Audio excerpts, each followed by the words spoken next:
भगवान राघव की इस अमृतमयी गाथा में पधारे आप सभी वैष्णव भक्त, भक्ति शक्ति स्वरूपा हमारी माताएं बहनें, आप सभी को भी एवं मंचासीन कलाकार बंधु, विप्र बंधु, हमारे आचार्यगण एवं संत देवताओं के चरणों में भी प्रणाम निवेदित कर आप सभी को भी इस व्यासपीठ के ऊपर से द्वितीय दिवस का सादर जय श्री कृष्ण, जय श्री सीताराम। अरे मिलकर कहो सीताराम, आवाज नहीं आई, जरा मिल के कहो सीताराम। ऐसे अलग अलग थोड़ी, जरा मिल के सबको एक साथ कहना सीताराम। चिल्लर ज्यादा बजती है, नोटों की आवाज आती नहीं। हा? भगवान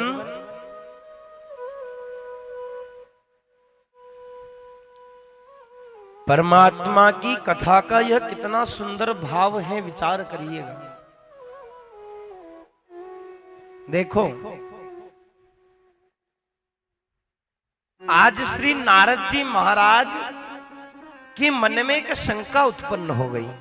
नारद जी सोचे, भाई ये कभी राम बन जाते हैं, कभी नरसिंह बन जाते हैं, कभी वामन बन जाते हैं, कभी वाराह बन जाते हैं, कितने रूप धारण करते प्रभु। भाई श्रीमद् भागवत कथा में आता कि भगवान ने 24 अवतार धारण करे हैं। हा? कभी सनकादिक रूपों में प्रभु आते हैं, कभी किस रूप में, कभी किस रूप में, और कभी किस रूप में। तो नारद जी ने सोचा कि क्यों ना आज मैं जाऊं और जाकर भगवान से ही पूछूं कि तुम ये हर बार अलग अलग रूप में आते हो, तो तुम्हारा भाई कोई एक रूप पक्का है, कोई एक जगह पक्की है या नहीं है? हा? तो श्री नारद जी पहुंच गए कहाँ? वैकुंठ में। और वैकुंठ में कौन रहते मैया? हा? अरे वैकुंठ में कौन रहते हैं? आप सब तो ऐसे बैठे जैसे पहली दूसरी कक्षा के बच्चे बैठे। अरे थोड़ा थोड़ा बोला करो भाई। वैकुंठ में भगवान नारायण रहते हैं। हा? और देखो, भगवान नारायण ने नारद को देखा तो तुरंत कहा, अहो नारद किम भवतः, आइए कैसे आना हुआ? किम कार्य भवति, क्या कार्य से आना हुआ, क्या प्रयोजन है? तुरंत भगवान नारद जी ने प्रणाम किया और प्रणाम करके पूछा, प्रभु आज मैं एक विशेष काम से आया हूं। कहा क्या? कहा एक बात बताओ, तुम रहते कहां हो? अब बताओ, हमसे यदि कोई पूछे कि क्यों रे भैया भगवान का रहता है, तो हम क्या कहेंगे? बोलो। आपसे यदि पूछ लिया जाए कि भगवान कहां है, तो बोलो, क्या बोलोगे? भाई आप में से किसी का जवाब होगा कि भगवान तो मंदिर में है। हा? कोई कहेगा नहीं नहीं भगवान तो गंगा किनारे हैं। कोई कहेगा नहीं नहीं भैया भगवान तो संत महात्माओं के पास है। तात्पर्य मैया कोई कुछ बताएगा। अच्छा, बात भी सही है, भगवान सब जगह है मैया। हमारे बाबा तुलसी भी तो रामचरितमानस में कहते हैं, हरि व्यापक हो सर्वत्र समाना, प्रेम ते प्रगट होई में जाना। श्री राम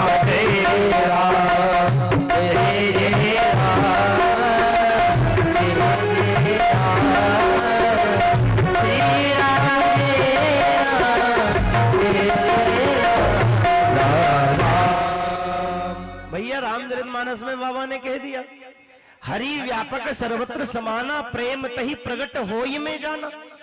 जहां प्रेम होगा वहां प्रभु होंगे। पर नारद जी को शंका। नारद जी कहे नहीं नहीं, तुम तो ऐसा बताओ, तुम हमेशा मिलते कहां हो? एक कोई जगह तो होगी ना जहां तुम सदैव मिल जाओ। क्या तुम वैकुंठ में रहते हो सदैव? भगवान कहने लगे नहीं नारद। अच्छा सुनना, भगवान स्वयं कह रहे क्या कि ना हम वसामि वैकुंठे। हे नारद, मैं भैया वैकुंठ में नहीं रहता। भगवान नारद जी कहने लगे फिर कहाँ रहते हो? अच्छा, नारद जी ने कहा अच्छा सुनो, तुम वैकुंठ में नहीं रहते तो भैया संतों के पास रहते होंगे, जहाँ बड़े बड़े महात्मा, बड़े बड़े यति मुनि तपस्या करते, हजारों हजारों वर्षों तक यज्ञ पुण्य करते, क्या उनके पास रहते हो? पर भगवान क्या कहते सुनना, हे नारद, नाहम वसामि वैकुंठे योगिनाम हृदयेन च। भैया ना तो वैकुंठ में रहता हूं और ना मैं योगियों के पास रहता हूं, तो कहा फिर रहते कहाँ हो? भैया कोई जगह तो होगी। तो भगवान कहते सुन लो नारद, अरे नाहम वसामि वैकुंठे योगिनाम हृदयेन च पर मद भक्त्या यत्र गायन्ति तत्र तिष्ठामि नारद। हे नारद, मैं कभी कभी वैकुंठ भी छोड़ देता हूँ, कभी कभी योगियों के हृदय को भी लांग जाता हूँ, पर जिस स्थान पर बैठकर मेरा भगत मेरा भजन करता हो, मैं उस स्थान को छोड़कर कभी जाता नहीं हूँ। मतलब भगवान असल रूप में कहाँ है भैया? कहाँ रहता परमात्मा? भाई जहां बैठकर भगवान का भजन किया जाए वही मेरा परमात्मा आ जाया करता है। और यही तो विश्वास कहता है। भाई आप जैसे भक्तों के रूप में न जाने कब भगवान दर्शन दे जाएं, इस आशा में तो हम भी जगह जगह घूमते हैं। हा? और कहते हैं ना कि जहां भक्त हो वही भगवान होता है, जहां भक्त न हो वहां भगवान हो भी नहीं सकता। बोलो, हो सकता क्या? हा? इसलिए कहा मैया। और ध्यान देना, आपसे कोई पूछे क्यों भैया भगवान का असल रूप क्या है, भगवान कैसा है, तो कह देना भैया जैसा भजन है वैसा ही परमात्मा। असल रूप में यदि भगवान कहीं है तो वह केवल और केवल भजन में ही परमात्मा है मेरी मैया। और अच्छा एक बात और बड़ी सुंदर हमें याद आई, देखो जमीन भी कई प्रकार की होती साहब। हाँ? एक जमीन होती जब गेहूं की खेती होती है। हाँ? कहीं गेहूं की खेती, अच्छा अगर हमारे इधर देखा जाए इस क्षेत्र में तो ज्यादा मक्का की खेती होती। वही निमाड़ क्षेत्र में चले अपन तो ज्यादा काई की खेती होती, मक्का ही होती ना। हाँ? कहीं मक्का की खेती, कहीं चना लगाया जाता। अब हारदा तरफ चले जाओ, हाँ? बैतुल हारदा कितना चना लगाया जाता आजकल उधर। भाई कहीं गेहूं की खेती, कहीं मक्का की खेती, कहीं चने की खेती, अच्छा कहीं कहीं कपास की खेती होती। हाँ? कहीं मिर्ची की खेती होती। उत्तर प्रदेश में चले जाओ केवल चावल की खेती होती। हाँ? अच्छा आप लोग सोचोगे कि गुरुजी आप हमें ये क्यों बता रहे हैं, पर सुनना हमारा कहने का भाव केवल इतना है कि भैया कहीं मक्का की खेती, कहीं गेहूं की खेती, कहीं चने की खेती, कहीं कपास की खेती, कहीं मिर्ची की खेती, पर साहब इन सारी खेती से धन्य है वो जमीन जहां बैठकर हरिनाम की खेती होती होगी। उससे बढ़कर दूसरी कोई जमीन नहीं हो सकती। कौन सी जमीन धन्य है? अरे जहां बैठकर भगवत भजन होता हो, बोलो उससे अच्छा दूसरा कोई स्थान हो सकता क्या? हा? धन्य है वो जमीन जहां भगवान नाम की खेती होती है। और धन्य है ये क्षेत्र आपका जहां हर पांव हर पग पग पर कोई संत के दर्शन होते हैं। हा? महाराज इस निमाड़ क्षेत्र की बड़ी महिमा गाई है। कहते निमाड़ क्षेत्र में नर्मदा किनारे, और हमारा गांव तो नर्मदा परिक्रमा में आता है। हाँ? भाई हजारों परिक्रमावासी दिन रात निकल कर जाते हैं। और सुनना ये परिक्रमावासी कोई साधारण नहीं है, यह सब संत है, यह सब महात्मा है। और ध्यान देना जो संत जहां रच गया ना उस जगह को भी रच देता है। हाँ? और इस बात का तो आप सब समझ ही चुके होंगे। भाई हमारे महाराज भी तो नर्मदा परिक्रमा में ही हैं, चतुर्मास करने के लिए रुके हैं। सो कितना सुंदर आयोजन करवा दिया। और एक बात कह दूं, संत को कभी साधारण मत समझना। संत कौन है, संत क्या है, संत की महिमा क्या है, इसे जानना अति आवश्यक है। हमारा ग्रंथ कहता भैया अगर रास्ते चलते किसी संत का दर्शन हो जाए, किसी महात्मा का दर्शन हो जाए और अचानक आपकी वाणी से भगवान का नाम निकल जाए, तो समझ लो कि अब वो दिन भी दूर नहीं जब तुम्हें परमात्मा मिलने वाला होगा, जब तुझे भगवान मिलने वाला होगा। क्यों? क्योंकि संत दर्श कोई छोटी बात नहीं है। कहते हमारे कई कई जन्मों का पुण्य उदय होता है जब जाके हमें किसी संत का दर्शन होता है। और हमारे संत गाते भी तो हैं। हमारे सदगुरु महाराज बड़ा सुंदर भाव गाते हैं। क्या? हो जब संत दरस हो जाए, तेरी वाणी हरि गुण गाए, तेरी वाणी हरि गुण गाए, हो तब इतना समझ लेना। क्या? कि अब प्रभु से मिलन होगा, तब इतना समझ लेना, अब प्रभु से मिलन होगा। कब होगा मिलन? हाँ, बड़ा सुंदर भाव है। आए जरा गुनगुनाते हैं। और हमारे बीच में भी हमारे महात्मा जी बैठे हैं, उनके चरणों में भी प्रणाम निवेदित करते हुए आए। बड़े सुंदर संत की महिमा है। क्या?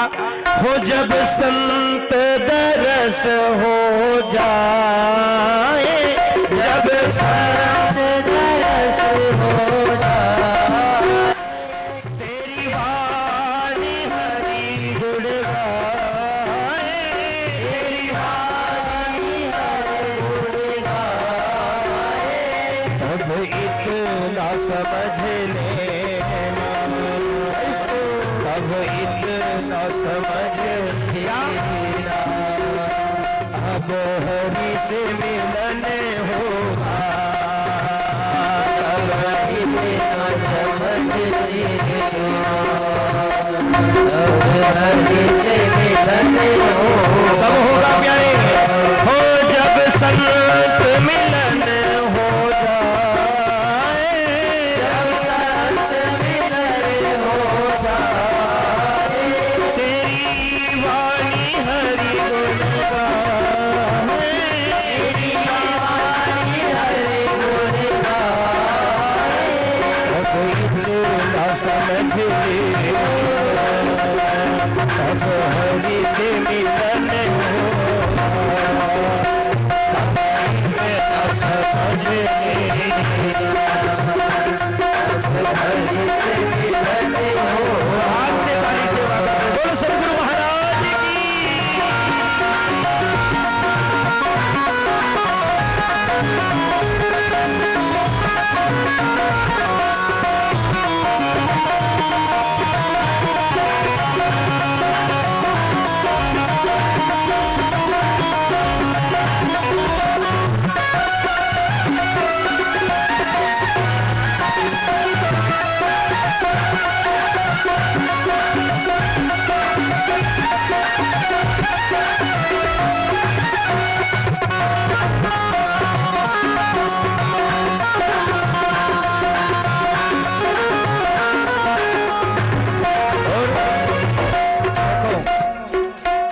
संत दर्शन का पुण्य लाभ कब होगा समझना। क्या हो? रास्ते चलते किसी सच्चे संत के दर्शन हो जाए, अनायास हमें मार्ग पर कोई ऐसा संत, कोई महात्मा मिल जाए जिसे देखकर हमारे मुंह से भगवान का नाम निकल जाए। हाँ, अच्छा नाम निकल जाए यह तो ठीक है। एक और बात कही कि प्रभु कब मिलेगा, तो अवस्था कैसी हो जाए, संत दर्शन के बाद में हमारी दिनचर्या कैसी हो जाए। क्या? नहीं क्रोध किसी पर आए, नहीं क्रोध किसी पर आए, सच्चे संत के दर्शन हो जाने के बाद में भगवान हमारा मन ऐसा हो जाए। क्या? नहीं क्रोध किसी पर आए, क्रोध किसी पर आए, सब ओर नजर प्रभु आए, सब ओर प्रभु नजर आए, सब ओर नजर हरि आए, सब ओर नजर हरि आए, सब इतना समझ लेना, अब हरि से मिलन होगा।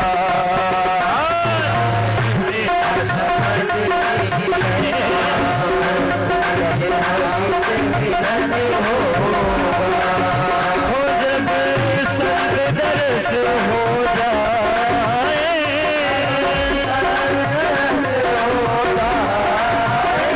तेरी वाणी हरि गुण गाए, तेरी वाणी हरि गुण गाए, अब इतना समझ लेना, अब हरि से मिलन होगा।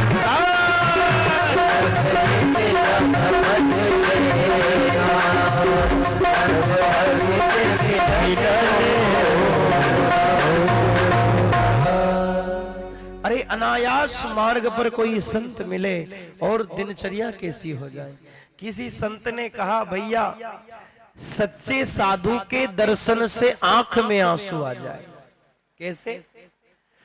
हो तेरी आंख में आंसू आए, तेरी आंख में आंसू आए, और दिन रात याद प्रभु आए, दिन रात याद प्रभु आए। हमारी अवस्था कैसी हो जाए भैया? वो परमात्मा कब आएगा, वो कृपालु कब आएगा आप जानते हो? जिस दिन आपकी अवस्था जैसे जल के बिना मछली हो जाती है, जिस दिन मनुष्य का मन उस मछली की तरह बिना जल के तड़पने लगेगा, चिंता न करना, उस दिन वो सांवरिया, उस दिन वो गिरधारी, उस दिन वो राघव बिना देर करे आपके पास आ जाएगा और आपको भव सागर से पार कर देगा। साहब ये उसका, पर कब करेगा? अवस्था बनानी पड़ेगी। और एक बात कहें, हमने कल भी कहा था कि भगवान बिना परमात्मा की कृपा के व्यक्ति का कभी भला नहीं हो सकता। कल हमने बड़ा सुंदर दृष्टांत भी दिया था इस बात पर। भगवान एक बात और बड़ी सुंदर कहे, सुनना। कई बार ऐसा होता है कि लोकाचार की रीति में व्यक्ति कह देता है यार क्यों करे भजन, क्यों करे पूजा, क्यों करे पाठ, क्या जरूरत भजन करने की, क्या जरूरत पाठ करने की, क्या जरूरत कथा सुनने की। हाँ, कई बार किसी से कहो भैया चल कथा सुनना, तो वो कहते यार अभी कहीं कथा सुना हो, अभी तो कहीं हमारी कथा सुनने की उम्र है। हाँ? अच्छा, कई लोग ऐसा कहते हैं कि भैया कथा तो बुढ़ापे में सुनी जाए, है ना? सही कह रहे भैया। पर एक बात बताओ, कथा बुढ़ापे में सुनोगे तो सुनाई देगी? हाँ? क्योंकि कहते हैं ना 60 के बाद तो कान्या खेड़ी। हाँ? हाँ जी या ना जी? फिर गुरुजी कहेंगे राम और आपको सुनाएगा नाम। हाँ? गुरुजी बोलेंगे बोलो राम, अब तुम कोशिश तो करोगे पर मुंडा की या खिड़की टूटी जाएगी, दांत। हाँ, और जब दांत न रहेंगे तो हवा फिर निकल जाएगी, बोलने जाओगे राम और दांत नहीं रहेगा तो निकलेगा लाम। हाँ? अच्छा, जिसके दांत ना हो उससे बुलवा के देखियो एक बार। हाँ, प्रैक्टिकल हो जाएगा। पर भैया ध्यान देना, बिना भगवान के व्यक्ति का जीवन चल नहीं सकता। ये बात विशेष गांठ बांध कर रख लेना। हाँ,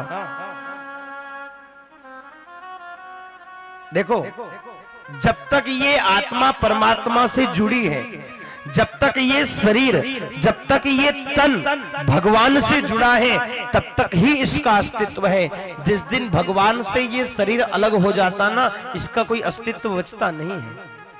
ऐसे न समझो तो सुनो, मैं एक उदाहरण दे दूं, एक दृष्टांत देकर समझा दूं आपको हो तो। देखो, मनुष्य के सर में होता है बाल, हाँ होते ना बाल। अच्छा, बाल की बात आई तो कह दूं, हर व्यक्ति अपने बाल से बहुत प्रेम करता है। बोलो, करता कि नहीं? हाँ, कहीं काका धोड़ा हो जाए तो काला कराए, हाँ?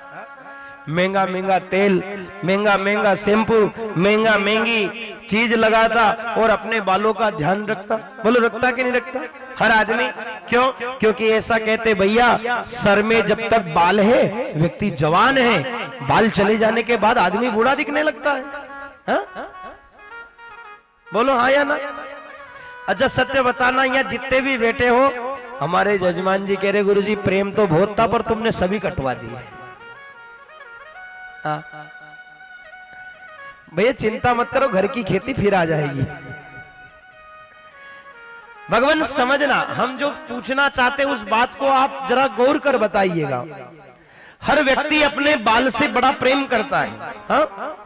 पर सत्य बताओ, अगर वह व्यक्ति कोई दिन भोजन करने बैठे और वही सर का बाल टूट कर यदि भोजन की थाली में आ जाए तो बोलो वो बाल खवाए? बोलो वो भोजन खा सकते हैं क्या फिर? क्यों यार, क्या बिगड़ गया उस भोजन का? भाई सर में था तो भी तुम्हारा था, भोजन में आया तो भी तुम्हारा है, हा? मुझे एक बात समझ में नहीं आई कि वो बाल का बिगड़ा क्या? सर में था तो भी काला था, भोजन में आया तो भी काला, उसका बिगड़ क्या गया?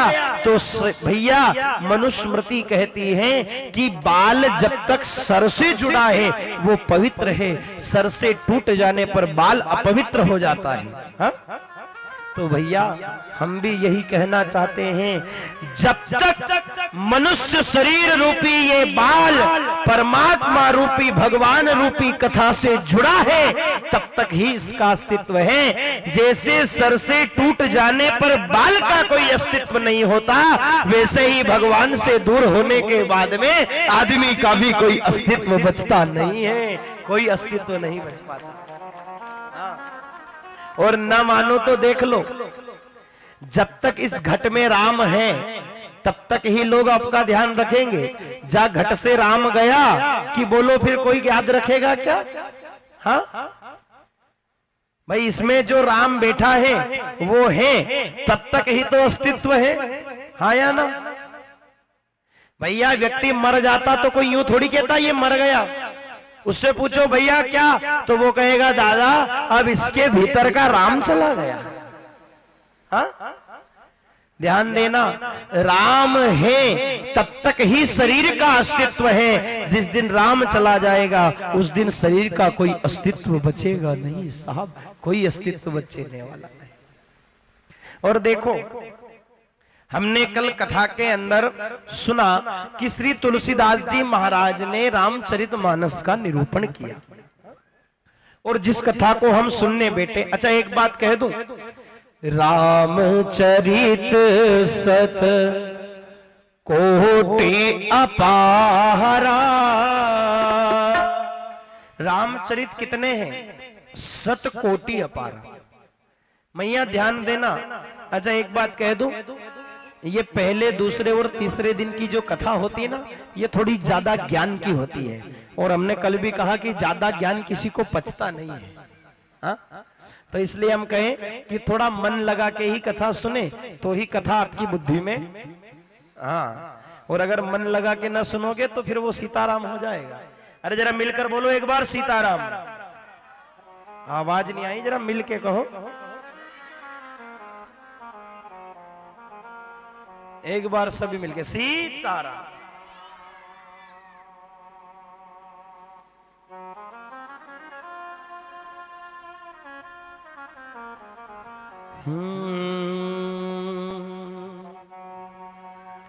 श्री तुलसीदास जी महाराज ने रामचरितमानस लिखा, और क्या लिखा कि वर्णानामृत संघाना रसानां छन्दसामपि मंगलानां च कर्तारो वंदे वाणी विनायको। रामचरितमानस के प्रारंभ में ही तुलसीदास जी महाराज ने एक श्लोक लिखा और मानो इस श्लोक के अंदर बाबा तुलसी ने पूरी राम कथा का सार लिख दिया। सार, अब आप कहेंगे गुरुजी सार कैसे? देखो, वैसे तो रामचरितमानस में 8 कांड होते। कितने होते? अरे हम बताएं तब तो बोलो कम से कम। कहते पर 7 कांड की कथा विशेष है। हा? क्या लिखा? वर्णा नामर्थ संघानाम। देखो इसी श्लोक में कौन कौन से कांड बताए। वर्णा नाम क्या है? वर्णा नाम का मतलब तो कहते वर्णा नाम, वर्ण नाम माने बाल लीला जिस कांड में लिखी है उसका नाम बाल कांड। वर्णा नाम, वर्णों की संज्ञा करते हुए, वर्ण राजा वर्ण में आए और नाम हुआ राम, इसलिए क्या नाम दिया उस कांड का? बाल। आगे अर्थ संघानाम, वर्णा नाम अर्थ संघानाम, अर्थ संघानाम। अच्छा देखो, अर्थ का तात्पर्य होता है धन, पैसा, है ना। अर्थ संघानाम, और जिसमें अर्थ था उसका नाम लिखा अयोध्या कांड। आगे अरण्य और किष्किंधा है, तो ये कहां है? कहते रसानाम छंदसामपि। रसानाम अरण्य और किष्किंधा में सुंदर रसों का वर्णन है। और फिर मपी, मपी माने अपी, अपी माने कपी, इसको कहा सुंदर का। मंगला नाम च कर्तारो, कहते मंगला नाम च कर्तारो। लंका कांड और उत्तर कांड को मंगला नाम च कर्तारो। लंका कांड को मंगला नाम कहा, क्यों कहा? क्योंकि उसमें भगवान ने मंगल करा। भाई राक्षस को मारा और लोगों को चिंता से दूर करा, इसलिए उस कांड का नाम क्या रखा?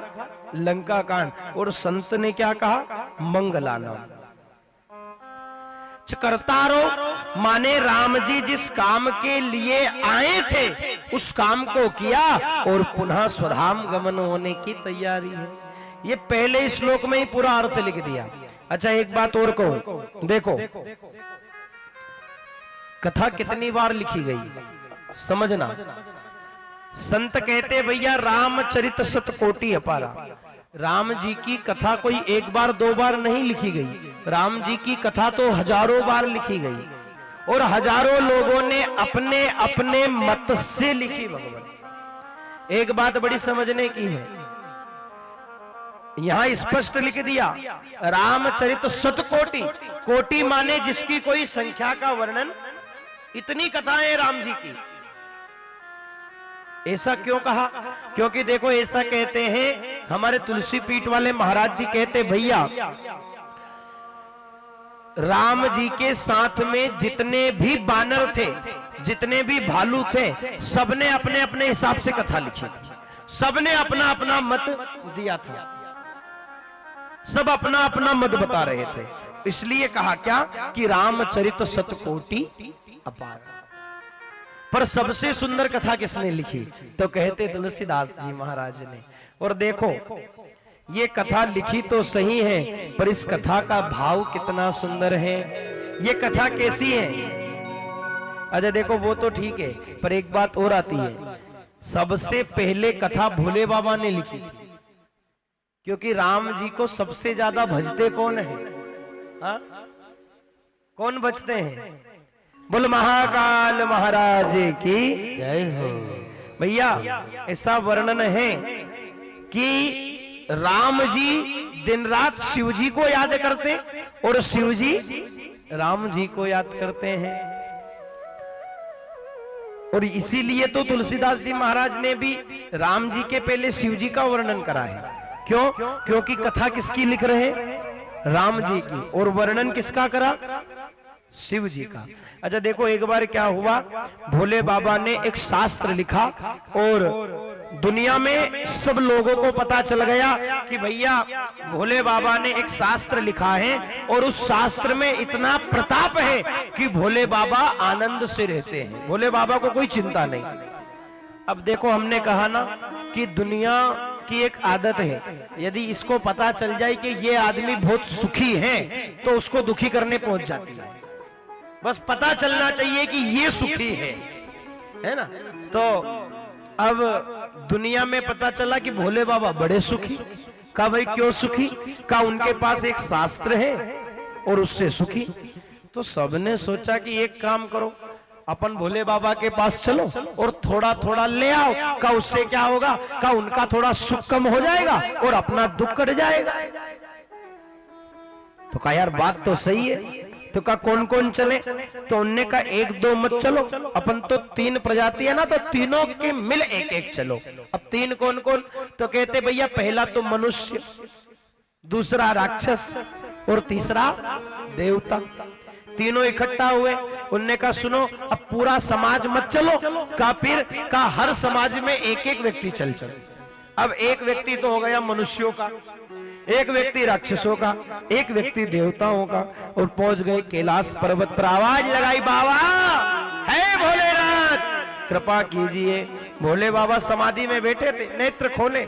बाबा पूछने लगे क्यों रे भैया, आज तुम तीनों साथ में कैसे? हाथ जोड़ के बोले बाबा हमने सुना तुमने एक शास्त्र लिखा है, तुमने एक ग्रंथ बनाया। कहा हाँ। कहा बाबा उससे तुम सुखी हो? बाबा कहने लगे देखो, सुखी कोई शास्त्र से कोई ग्रंथ से होता नहीं है। ग्रंथ लिखने से, ग्रंथ बनाने से, ग्रंथ रखने से कोई सुखी नहीं होता। उस ग्रंथ को अपने जीवन में उतारना पड़ता है, तब व्यक्ति सुखी। भाई गुरुजी ने तो कह दिया राम भजो, तुमने सुन लिया राम भजो। अब अगर भजे ही नहीं तो बोलो पाप कटेंगे क्या? हा? अब ऐसे में एक प्रैक्टिकल एक उदाहरण समझना। तुम्हारा माथा दुखे है ना, अब तुम जाओ वहां डॉक्टर साहब के यहाँ अस्पताल में जाके बैठो, डॉक्टर साहब एक गोली दे। अब अगर उस तुम गोली को हाथ में ही लेके बैठे रहो तो बोलो माथा दुखना बंद होए? आया ना? बोलो भाई जब तक वह गोली हाथ की पेट में नहीं जाए, बोलो जब तक माथो बंद होए? भाई जहां हाथ की गोली पेट में गई माथे का दर्द गायब। वैसे ही राम जी की कथा, अब गुरुजी ने कथा करे, हम कथा करने आए, तुम सुनने आए। अब पांडाल में बैठे मतलब गोली हाथ में रखी है। अब ये गोली जब तक पेट में नहीं उतारोगे, यहां से जब तक नहीं गाओगे, तब तक जीवन में आनंद आने वाला भी नहीं है। भोले बाबा ने समझाया, पर देवता काम आने वाले थे। तीनों ने कहा बाबा तुम्हारे पास कितना बड़ा शास्त्र है? भोले बाबा कहने लगे सुन लो रे, मेरे पास तो जो है ना वो 1 करोड़ श्लोकों का है। कितना? ध्यान देना भैया, कितने हैं? 1 करोड़। अब ये तीनों कहने लगे देखो बाबा तुम पहले ही तो पहाड़ी पे रहते, हाँ इतने सारे को क्या करोगे? का फिर का थोड़ा हमको दे दो। भोले बाबा ने सोचा यार बात तो इनकी भी सही है, मैं बाबा आदमी इतना कब अवेरूंगा, है ना। और देखना एक बात ध्यान दो, संत कभी झोली नहीं भरता, संत खाकर खुश नहीं होता, संत खिलाकर खुश होता है। और भोले बाबा भी तो संत ही है। बाबा ने सोचा इतना मैं करूंगा भी क्या भैया, बांट दो। अच्छा एक नियम और है बाबा का कि बाबा कभी किसी के साथ भेदभाव नहीं करते। तो भोले बाबा ने क्या करा आप जानते हो? भोले बाबा ने उसी समय उन 1 करोड़ श्लोक के अंदर से 33 लाख तीनों को बांट दिए। कितने कितने बांटे? 33 33 हाँ 33 लाख बांटे। अब 1 करोड़ में से जब 33 लाख 3 लोगों को दिए गए तो भोले बाबा के पास कितने बचे? 1 लाख, है ना। कितने थे? 1 करोड़। अब रखे कितने बाबा ने? 1 लाख। और बांट कितने दिए? अब ये मनुष्य और देवता राक्षस सोचे देखो रे एक बात कही, कहा उनने कहा क्या? उनने कहा आज तक भोले बाबा के पास ज्यादा थे और आज अपने पास ज्यादा है। अब मानो ना मानो सुखी तो अपन ही होंगे। बाबा तो दुखी रहेंगे। पर थोड़े दिन हुए नहीं, इनने देखा यार बाबा तो फिर सुखी और अपन फिर दुखी, कारण क्या है? नारद जी आए, उनने कहा क्यों रे क्या हुआ? उनने कहा साहब क्या बताएं, 1 करोड़ थे, अब 1 लाख बचे हैं, फिर भी वो सुखी ने हम दुखी। उनने कहा बेटा एक बात कहूं? उनने कहा क्या? उनने कहा तुमको जो 33 लाख दिए नहीं, वो सब केवल भूसा था। हाँ, अरे माल माल तो उनने उनके ही पास रख लिया। इनने कहा ऐसा? हाँ, अब इनकी तीनों की आदत है मांगना, है ना। देखो ना तो कभी इंसान का पेट भरता, बोलो भरता क्या? ना कभी मनुष्य का भरता, हाँ? ना मनुष्य का पेट भरता, ना राक्षस का पेट भरता, ना ही देवताओं का। बोलो देवता की पूजा आज कर दो, कल नहीं करो तो देवता नाराज हो जाए। हो जाते ना हो जाते महाराज जी? भाई रोज अगरबत्ती लगानी पड़ती। ये ठाकुर जी एक दिन भोग ना लगाओ तो हाँ? रात को मच्छर इनको काटे, नींद मेरे को नहीं आती। हाँ? सही कह रहे भैया, इनका कभी मामला गड़बड़ रहता तो कब फिर क्या? अच्छा देखो देवता भी, फिर राक्षस तो हमेशा ही मांगता रहता, उसको जब कह दो जब लेने के लिए तैयार। और तीसरा मनुष्य, बोलो अपना पेट कभी भरा था क्या? रात को कितना ही ठूस लो, सुबह फिर खाली। आया ना? हाँ? बोलो, अरे कम से कम हाँ या ना तो कहो। मैंने कल भी कहा, या 2.5 किलो की मत हलाओ, 250 ग्राम की हलाओ। हाँ? अब इनने सोचा क्या करें, उनने कहा करना क्या, फिर चलो। तीनों पहुंच गए और बाबा से कहा हे बाबा कृपा करो। भोले बाबा ने फिर आंख खोली। उनने कहा क्यों रे फिर आ गए? उनने कहा बाबा तुम्हारे पास 1 लाख बचे। तो उनने कहा हाँ बचे। उनने कहा इतने का क्या करोगे, जरा उसमें से भी दे दो। क्या करोगे बाबा इतने का? भोले बाबा ने सोचा बात तो सही है इनकी, करूंगा क्या, दे देते तो। और अब 1 लाख में से भी बाबा ने क्या करा, 33 हजार बांटे। अब तो 1 लाख में से 99,000 बांट दिए और 1,000 बाबा ने रख लिए। अब तो तीनों खुश, नाचे। नारद जी ने पूछा क्यों रे क्यों नाच रहे हो? उनने कहा साहब 1 करोड़ थे, अब तो 1,000 छोड़े, अब हमारे पास ज्यादा है, अब हम सुखी होंगे। नारद जी ने कहा बेटा रुक, ज्यादा मत कूद, तू जानता है जो काम के थे ना 1,000 वो काका जी ने ही रखा है, थारे कहीं नहीं दियो। इनका फिर दिमाग खराब। इनने कहा अब क्या करें? उनने कहा चलो वो भी मांग के लाएं। फिर पहुंच गए। भोले बाबा ने कहा क्यों रे फिर आए? उनने कहा बाबा का क्या? उनने कहा वो 1,000 में से भी दे दो। बाबा ने कहा ले जाओ भैया, अब जब लेने आ ही गए हो तो मैं देने से भी क्यों मना करूं? हाँ, मैं क्यों मना करूं देने से? तो तुरंत भोले बाबा ने उसी समय उस 1,000 में से भी भैया 300 बांट दिए। अब तो केवल 100 बचाए और कहा जाओ ले जाओ, तुम खुश रहना, तुम आनंद में रहना। पर क्या हुआ, थोड़ी देर बाद में देखे कि भोले बाबा तो मस्ती में बैठे और ये चिंता में बैठे। उनने कहा यार ऐसा क्यों हुआ? नारद जी ने कहा देख रहे बेटा, मेरे हिसाब से तो 100 वो काम के ही थे जो उनने रख लिए, अब क्या करें? उनने कहा अब जाएंगे तो भगा ही देंगे। पर देवता ने की नीनी, भोले बाबा को जो अगर भाव से भजता है ना तो वो कभी नाराज नहीं होता, और सबसे सरल देवता है भोलेनाथ। हाँ, ठाकुर जी को रिझाने में टाइम लग जाएगा, पर मेरे बाबा को रिझाने में टाइम, बोलो काय में प्रसन्न होते भोले बाबा? 1 लोटा जल चढ़ाओ और बाबा हो 1 लोटा जल सारी समस्या का हल। हाँ, सुना कि नहीं सुना? सियोर वाले महाराज जी तो जोर जोर से चिल्लाते। हाँ? हाँ? कौन कौन चढ़ाता है? ये बस 2 ही मैया चढ़ाती क्या? बाकी आप नहीं चढ़ाते दीदी? शिव जी को जल नहीं चढ़ाते हो? हाँ चढ़ाई तो सब, पर हाथ उठावा में शर्म आई। भाई लोग तो पाप करके नहीं शर्माते, हम धर्म कर्म में क्यों शर्माए? हाँ? तीनों पहुंच गए। बाबा, बोले बाबा ने कहा अब क्या चाहिए रे? उनने कहा बाबा वो 100 भी मत रखो, तुम तो उसमें से भी दो। उनने कहा ठीक है रे, पर अब ध्यान रखना अब मत आ जाना। कहा ठीक है। फिर दे दिए। कितने दिए? अब 3300 में से बांटे, 99 बांट दिए। अब 1 करोड़ श्लोक में से 1 श्लोक भोले बाबा ने रख लिया और कह दिया जाओ अब खुश रहना। तीनों आए, फिर थोड़े दिन बाद दुखी होने लगे। तो नारद जी ने कहा क्या हुआ? उनने कहा फिर दुखी। उनने कहा देख एक बात कहूं तेरे को। उनने कहा क्या? उनने कहा ये 1 करोड़ सब बेकार थे, केवल वो एक ही काम का था जो शिव ने उसके पास रखा। इनने कहा अब जो मांगने गए नहीं, हाँ बाबा छोड़ने वाले नहीं है, पर रुक कहां गए? फिर पहुंच गए बाबा, हे भोलेनाथ कृपा करो, हे भोलेनाथ कृपा करो। भोले बाबा ने कहा क्यों रे, अब क्या हुआ? उन्होंने कहा बाबा वो एक बचा है नहीं, वो भी दे दो ना। भोले बाबा कहने लगे हद कर दी रे तुमने, मैं देने से मना नहीं कर रहा हूं तो तुम तो मांगते ही जा रहे हो। अरे कहां 1 करोड़ श्लोक थे और अब एक बचा, वो भी मांगने आ गए। भोले बाबा ने सोचा आए मेरे दरवाजे तो खाली तो जाने नहीं दूंगा, कुछ तो दूंगा, क्या करूं? बाबा ने सोचा अभी इस 1 श्लोक को बांटू कैसे? भाई लेने वाले 3 हैं, बचा 1 है, इसे बांटा कैसे जाए?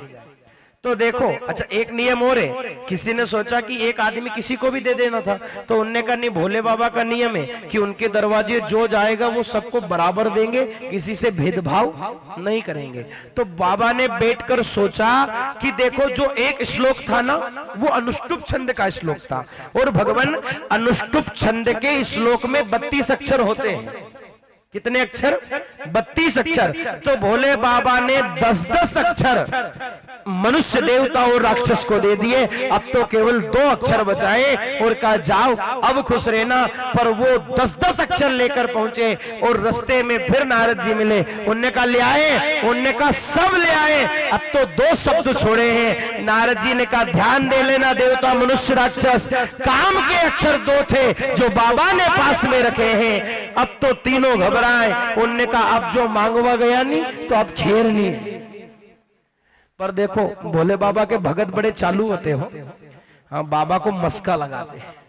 हाँ और ये तीनों भी पहुंचे और क्या कहने लगे बाबा से, हो शंभो शरणे पड़ी मांगू घड़ी रे घड़ी कष्ट आपो दया करी शिव दर्शन आपो शंभो शरणे पड़ी मांगू घड़ी रे घड़ी कष्ट आपो तमे दया करीने दर्शन आपो शिव जी तोर शरणे मांगू घड़ी रे घड़ी कष्ट आपो।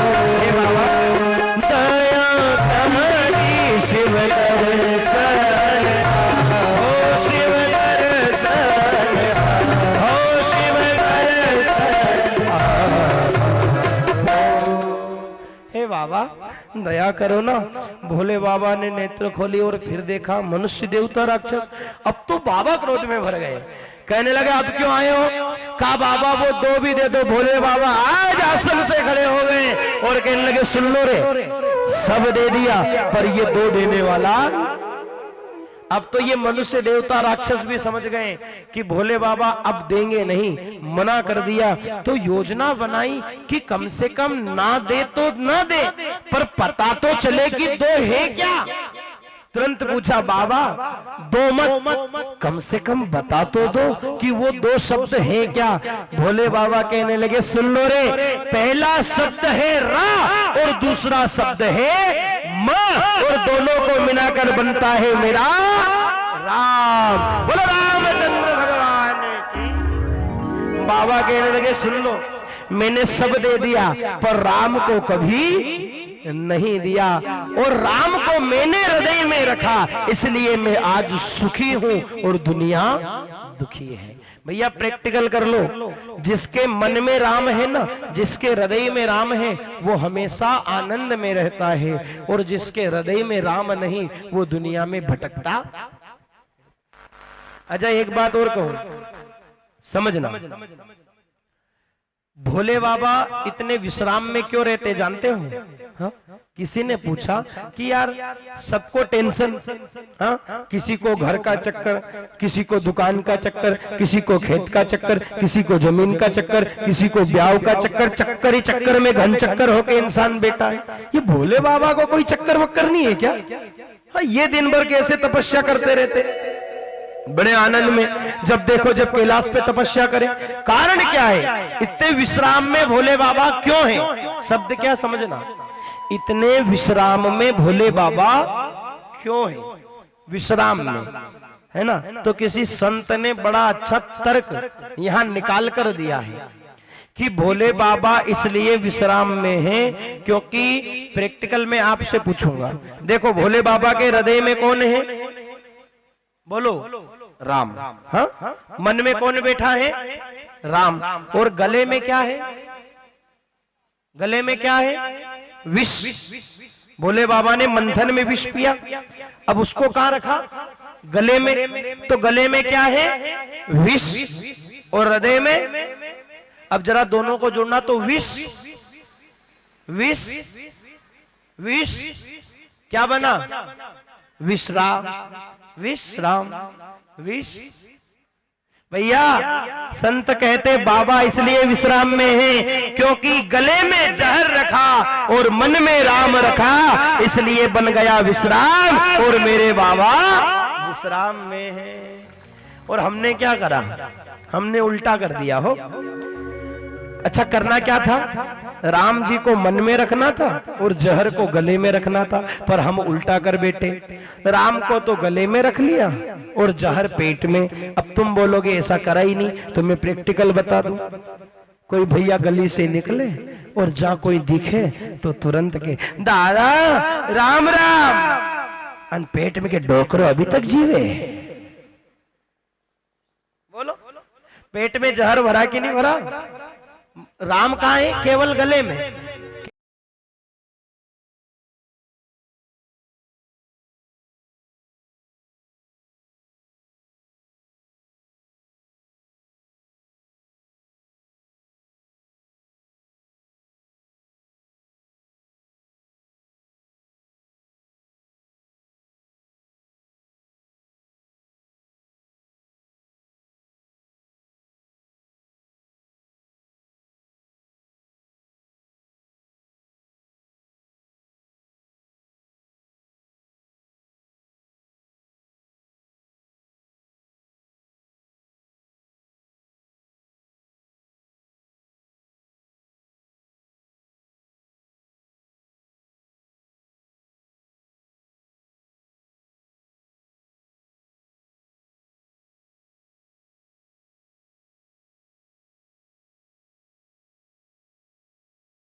जरे जरे में समाया मेरा राम रे, ओ रोम रोम में समाया मेरा राम रे, जरे जरे में समाया घनश्याम रे, मन में राम मेरे, मन में राम मेरे, मन में राम मेरे, मन में राम।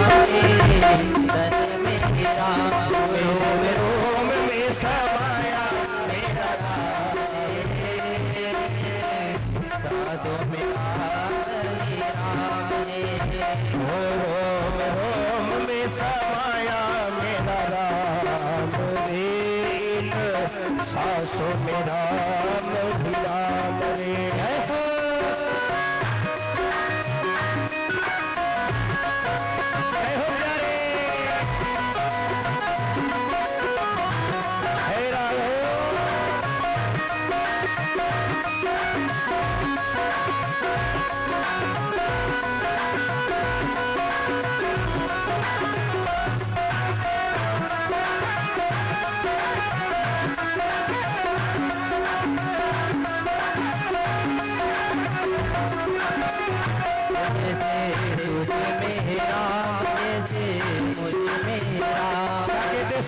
सुन लो भैया।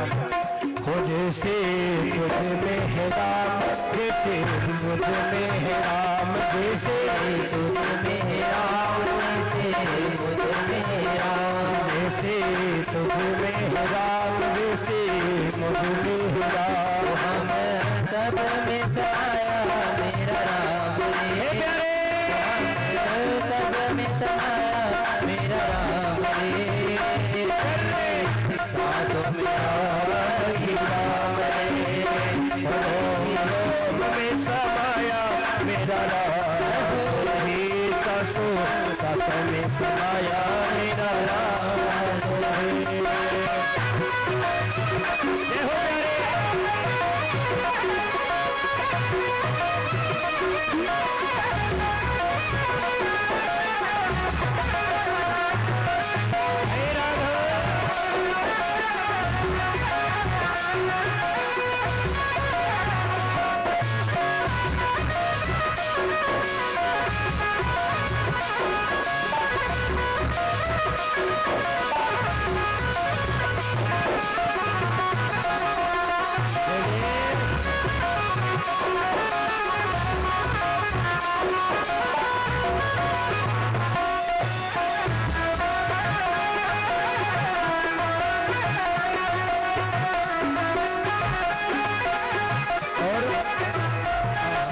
सुंदर उपमा दी है आगे। और जैसे नदियों में है गंगा, जैसे नदियों में है गंगा, जैसे गंगा में राम, जैसे यमुना में राम, जैसे गंगा में राम, जैसे यमुना में राम, जैसे गंगा में राम, जैसे यमुना में राम, जैसे गंगा में राम, जैसे यमुना में राम। नदियों में मेरा राम रे, मेरी सांसों में राम ही राम है, मेरी सांसों में राम ही राम है, मेरे तन में राम, मेरे मन में राम, मेरे तन में राम, मेरे तन में राम,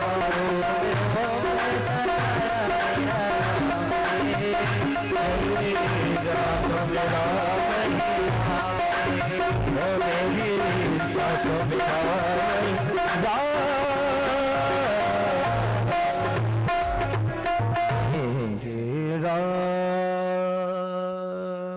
भैया राम से ही जीवन है, राम ही जीवन आधार है।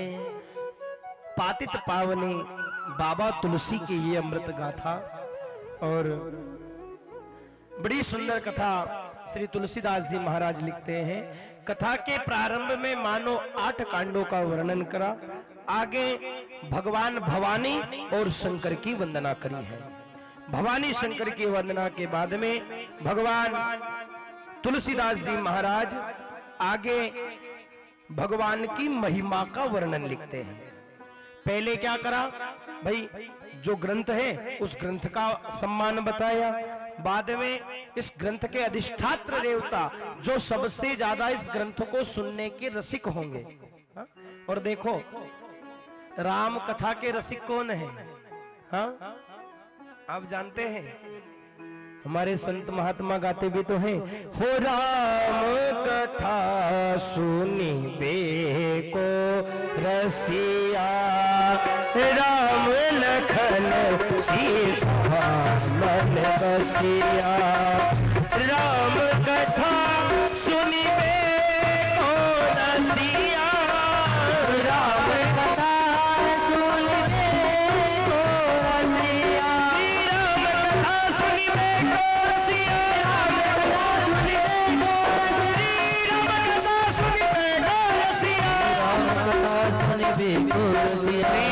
राम कथा सुनिबे को रसिया।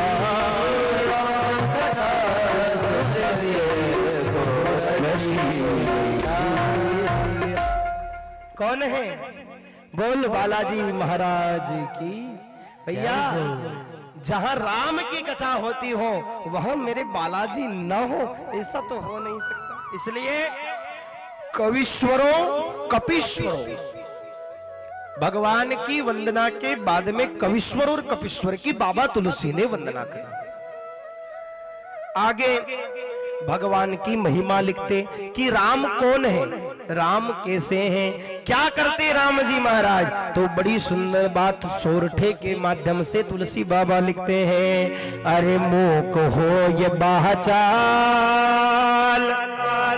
पंग चढ़े गिरवर गहन, जासु कपासु दयाल, द्रयवो सकल कलिमल दहन। मूक हो ये बाचाल, पंगु चढ़े गिरिवर बहन। और देखो ये बात रामचरितमानस नहीं, हमारे वेद भी कहते हैं। क्या? मूकम करोति वाचालम, पंगुम लंघयते गिरिम, यत्कृपातमहं वंदे परमानंद माधवम। भैया अगर वो राम कृपा करे ना, वो राम चाहे तो गूंगे को बुलवा सकता है, लंगड़े को दौड़ा सकता है, और उसकी यदि कृपा हो तो विवेकहीन भी विवेकवान हो सकता है, और विवेकवान भी विवेकहीन हो सकता है। राम चाहे तो सब हो सकता है, और राम न चाहे तो दुनिया में कुछ भी नहीं हो सकता। प्यारे उसकी कृपा बिना न हिले एक भी अणु, हो लेते हैं श्वास तेरी दया से तणु तणु। हे प्रभु तेरी कृपा से हर संसार का जीवन चलता है। और देखो हम एक बात कहें, अगर विश्वास भगवान पे करो ना, देखो ये कथा उपदेश कर रही है कि उसकी कृपा है तो सब हो सकता है, तो इसलिए कभी कभी उसके ऊपर ही सब कुछ छोड़ देना चाहिए और उससे कह देना चाहिए, प्यारे हो जहां ले चलोगे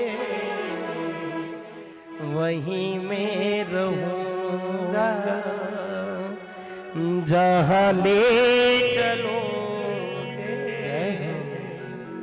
वहीं मैं रहूंगा। हो जहां नाथ रख लोगे, जहां रख लोगे वहीं मैं रहूंगा, जहां ले चलोगे वहीं मैं रहूंगा। वो सुख भी मुझे प्यारे, दुख भी मुझे प्यारे हैं, छोड़ो मैं किसे भगवन क्यों, अरे दोनों ही तुम्हारे हैं।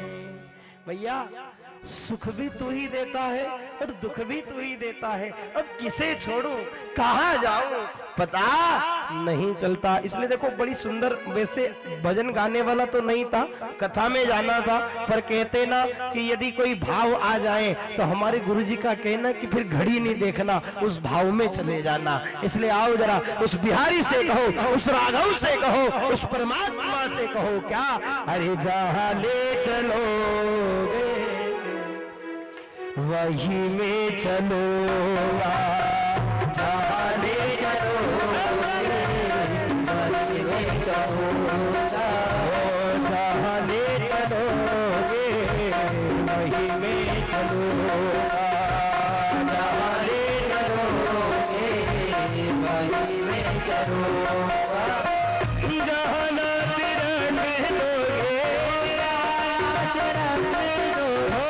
जहां नाथ रख लोगे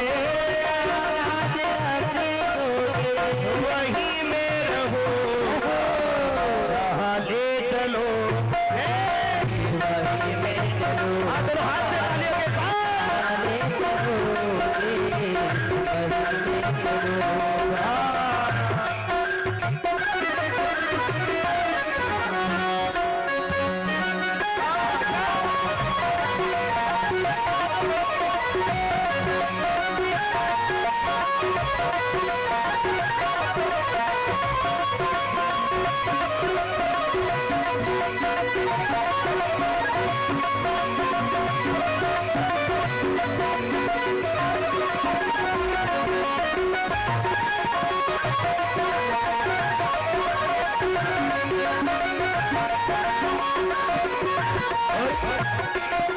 ये जीवन समर्पित शरण में तुम्हारे, तुम ही मेरे सर्वस्व, तुम ही प्राण प्यारे। ये जीवन समर्पित शरण में तुम्हारे, तुम ही मेरे सर्वस्व, तुम ही प्राण प्यारे। तुम्हें छोड़ कर ना, तुम्हें छोड़ कर ना,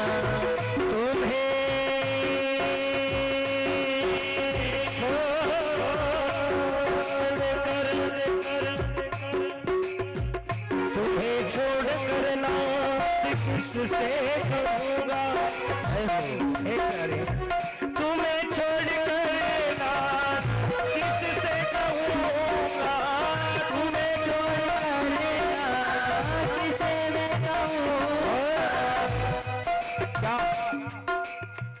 जहाँ ले चलो वहीं में चलो, बोलो जहाँ ले चलो।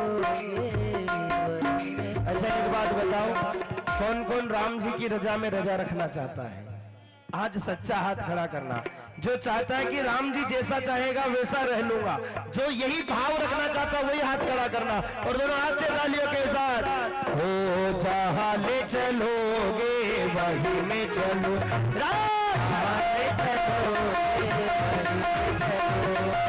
जहाँ ले चलोगे प्यारे वहीं में चलो, जहाँ ले चलोगे वहीं में चलो, वहीं में चलो, वहीं में चलो।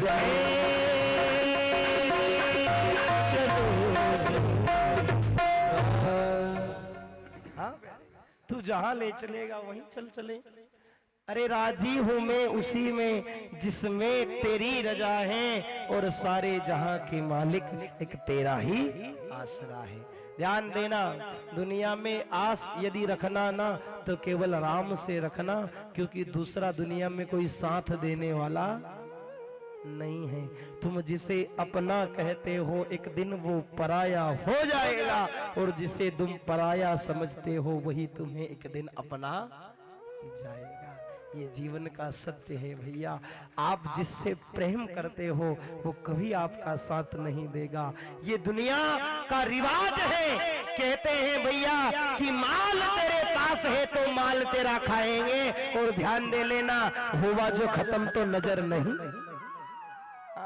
जब तक जेब में गड्डी है नहीं सदकेगा काका जी, जिन दिन पैसा घुटिया उन दिन सगो छोरो भी कह देगा दाई जी जरा एक बाजू हटो तो। ये दुनिया का रिवाज है प्यारे। एक बात और कही, क्या कौन कहां तक साथ निभाता है? किसी संत ने बड़ा सुंदर वृत्तांत कहा है कि बेटी साथ निभाएगी तो केवल कन्यादान तक, पत्नी भी साथ निभाएगी तो घर के बाहर मकान तक। यार दोस्त परिवार साथ निभाएगा तो केवल शमशान घाट तक, और तेरा बेटा भी साथ निभाएगा तो केवल अग्निदान। बोलो उसके बाद कौन साथ निभाएगा? हाँ भैया, बेटी वहां तक साथ देती जहां तक कन्यादान नहीं हो जाता। कन्यादान हुआ तो फिर बेटी भी कह देती पिताजी मेरे को तो मेरे घर का काम देखना पड़ेगा। फिर पिता कह दे बेटी मेरी तबीयत खराब जरा आ जा, तो वो कहेगी बाबूजी 4 दिन गवा वेर दो फिर आई जाऊंगा। बोलो हाँ या ना? अरे जो बेटी पिता के घर को छोड़कर जाने के दिन रो रही थी, वही बेटी समय आने पे कह देगी पिताजी 4 दिन बाद। जो पत्नी इतना प्रेम करती वो भी घर के बाहर जाएगी और फिर पीछा छोड़ देगी। बोलो कोई पत्नी संतान तक गई क्या आज तक? हा? भाई यार दोस्त परिवार कहां तक जाता? शमशान तक। बेटा कहां तक साथ निभाता? केवल अंतिम संस्कार तक। जहां चिता को आग लगाई, जब पंच लकड़ी दी कि यार दोस्त परिवार बेटा सब दूर हो जाते। बोलो कोई साथ होता है क्या? अगर उसके बाद कोई साथ जाएगा तो ये भगवान के 3 घंटे का समय, ये भजन, ये कीर्तन आपके साथ जाएगा साहब। ये कथा आपको विश्वास दिलाती है। कोई साथ जाए न जाए पर भगवान नाम हमेशा आपके साथ ही जाएगा। ये कथा का महत्व है क्या? इसलिए कथा जरूरी है। आगे बड़ी सुंदर बात तुलसीदास जी महाराज लिखते हैं। कथा के वक्ता कौन? तो कहते स्वांत सुखाय तुलसी रघुनाथ गाथा। देखो वैसे तो कथा के 4 वक्ता हैं, ध्यान देना। पहले वक्ता है स्वयं तुलसीदास जी महाराज, है ना। अच्छा, ऐसे अगर संत मत से देखा जाए तो कथा के पहले वक्ता है भोलेनाथ। कौन है? भोलेनाथ। किसको कथा सुनाते? तो कहे मैया पार्वती को। कहां सुनाते? तो कहते कैलाश पर्वत पर जो कथा होती है। देखो कथा 4 घाटों से चलती मैया। मैं आपको थोड़ा सरल करके समझा दूं। जैसे 4 दिशाएं होती ना, हाँ भाई दिशाएं तो 10 होती हैं, पर मुख्यतः 4 दिशाएं मानी जाती। कौन कौन सी? पूरब, पश्चिम, उत्तर और कथा चारों ओर से बह रही है। हाँ? अब ध्यान देना, जो प्रथम घाट है ना, वो घाट है कैलाश का, और उस घाट का नाम है ज्ञान घाट। कौन सा घाट है? ज्ञान घाट। और ज्ञान घाट पर कौन कथा सुना रहे? भगवान शिव। किसे? मैया पार्वती को। और दूसरा जो घाट है उसे भक्ति घाट कहा गया है। भक्ति घाट कहाँ है? कहते नीलगिरी पर्वत पर बैठे महाराज कागभूषुंड जी। ध्यान देना, मैंने कल कहा था कि भगवान कौवे को भी कोयल की भाषा बुलवा सकते हैं यदि वो चाहें तो। विचार करो, यदि कोई कौवा यहां आकर बैठे और बोले तो बोलो कोई उसे सुनना पसंद करेगा? हाँ या ना? कोई नहीं करेगा। पर ध्यान देना, नीलगिरी पर्वत पर आसन पर बैठे कागभूषुंड जी महाराज कथा गा रहे, और सुन कौन रहा? पूरा पक्षी समाज सुन रहा है। और सामने प्रधान और जजमान बनकर बैठे स्वयं गरुड़ जी महाराज। और गरुड़ जी कौन है? भगवान नारायण के वाहन, जिनके पंख हिलते तो वेद की गर्जना निकलती है। जब गरुड़ जी चलते ना पंख हिलाकर तो वेद निकलता है। ऐसे गरुड़ जी बैठे और कथा सुन रहे। इसलिए तो कहा कि ये जो चाहे तो सब हो सकता है प्यारे। दूसरा घाट कौन सा है? पहला घाट ज्ञान घाट, दूसरा घाट भक्ति घाट, और तीसरा घाट है कर्मकांड घाट। ये जो कर्म की जितनी भी बातें हैं ना, ये कर्मकांड घाट से चलती। और कर्मकांड घाट कहाँ बना? तो कहते भैया प्रयागराज के अंदर एक महात्मा है जिनका नाम है भरद्वाज ऋषि। उनका एक आश्रम है, और उसी आश्रम में श्री याज्ञवल्क्य जी महाराज उनको कथा सुनाते हैं। वो कौन सा घाट है? कर्मकांड घाट। कितने घाट हुए? 3, ज्ञान, भक्ति, कर्मकांड। और चौथा घाट है जिसका नाम है दैन्य घाट। और इस दैन्य घाट पर वक्ता कौन है? तुलसीदास जी। श्रोता खुद का मन, दूसरे को कथा नहीं सुना रहे, बाबा खुद को ही सुना रहे। और देखो तुलसीदास जी ने हर बार अपने मन को डांटा है। तुलसीदास जी महाराज कहते यदि ये मन बस में हो गया तो दुनिया बस में हो जाएगी। और ध्यान दे लेना, संसार में अगर आपने भी मन बस में कर लिया तो आप सब पा जाओगे, और यदि मन बस में न रहा तो फिर आप कुछ भी पा क्यों? क्योंकि कहते ना मन बड़ा चंचल है, और मन की गति है ये हमेशा नीचे जाता है। एक बात कहूं, मन और जल दोनों एक जैसे हैं। जल को भी डालो, जहां नीचा स्थान होगा ना वहीं जाएगा। बोलो कभी जल बिना कुछ साधन के ऊपर चढ़ता क्या? बोलो, जो स्थान निचला होगा उसी में। और ये मन भी वैसे ही है, ये भी हमेशा नीचे ही जाता, पाप की तरफ ही जाता। गाली देना ही अच्छा लगता है इसको। सही कह रहे हैं गलत? अच्छा ऐसे ना सुनो तो समझो। इस मन की उल्टी रीति है। अगर रास्ते से निकल के जाओ और अगर कोई गाना कान में पड़ जाए तो बोलो एक बार में वो गाना याद हो जाता कि नहीं हो जाता?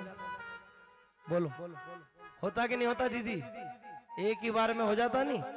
अन भजन बनाई 10 बार छोड़ी ने 50 बार सुन लो, बोलो याद हो? क्यों? क्योंकि भजन ऊपर की चीज है और गाना नीचे की चीज है। मतलब ये मन की आदत है कि ये नीचे जल्दी जाता पर ऊपर नहीं जाता। और एक बात कहूं, आजकल इस ठिकरे ने पूरा दुनिया बिगाड़ रखी है। ये कोई की नहीं सुनवा दे। घर में बैठे नहीं तो ऐसा बिगड़िया कि इके ही चला, धन भर चला, इपे अंगली फेरे, भले घर में कुतरा भरे जाए, चोर भरे जाए, मनक जाता रे, बाप की नहीं सुने, माँ की नहीं सुने, भाई की नहीं सुने, इमे ही देखे धन भर। बोल, ये साधन है अच्छे के लिए, पर इसमें इतना भी मत डूब जाओ कि तुम माता पिता की सेवा भूल जाओ, तुम गुरु की सेवा भूल जाओ, तुम धर्म भूल जाओ, तुम भक्ति भूल जाओ, तुम भजन भूल जाओ। भैया इतना भी इसमें मत डूब। इसलिए बाबा तुलसी हर बार अपने मन को कहते, रे मन तू मंदमती, ए मन तू मंदमती, मत कर तू कुकर्म, और भज ले तू श्री राम को, तेरा हो जाएगा धन धन। भैया इस मन से नित्य कहा करो, ए मन चल हरि की शरण में, चल प्रभु की शरण में। क्या होगा? कहा वही तो मन का मीत मिलेगा, वही तो परमात्मा मिलेगा। आगे बड़ी सुंदर कथा की महिमा गाते हुए कहते हैं, अच्छा देखो इन 4 घाटों से कथा प्रारंभ होती है और इन 4 घाटों में हम जिस घाट की कथा सुनेंगे वो कौन सा घाट है? तो कहते भैया कर्मकांड घाट है। कर्मकांड घाट पर कौन है? तो कहते श्री भरद्वाज ऋषि है। बड़ी सुंदर कथा श्री तुलसीदास जी महाराज ने लिखी है, सो हम सुन रहे हैं। कहते हैं कि प्रयागराज के अंदर हर वर्ष एक मेले का आयोजन होता है। सूर्य जब अपनी राशि को प्रभावित करता है, कहते महाराज कि जब भी सूर्य संक्रांति की ओर बढ़ता है उस समय प्रयागराज में मेला लगता है। आज भी प्रयाग में मेला लगता हर वर्ष जनवरी में संक्रांति के समय, है ना महाराज जी? और हजारों महात्मा लोग वहां जाते हैं और स्नान करते हैं। और आज भी प्रयागराज के अंदर भरद्वाज जी महाराज का आश्रम है। हमारे संत महात्मा जाते, कभी आप भी जाएं तो दर्शन करके जरूर आए। कहते भरद्वाज जी महाराज का आश्रम है, हजारों महात्मा वहां आए। भगवान जब हजारों महात्मा आए और जाने का समय हुआ तो क्या हुआ? देखो संत महाराज लिखते हैं, हो भरद्वाज मुनि बस ही प्रयागा, भरद्वाज मुनि बस ही प्रयागा, श्री राम जी राम,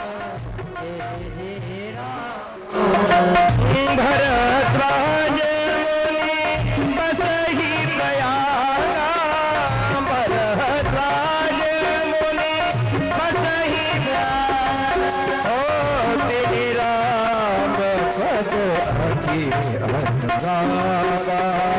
श्री राम जय राम, तापस सम दम दया निधाना, श्री राम जय राम, तापस सम दम दया निधाना, श्री राम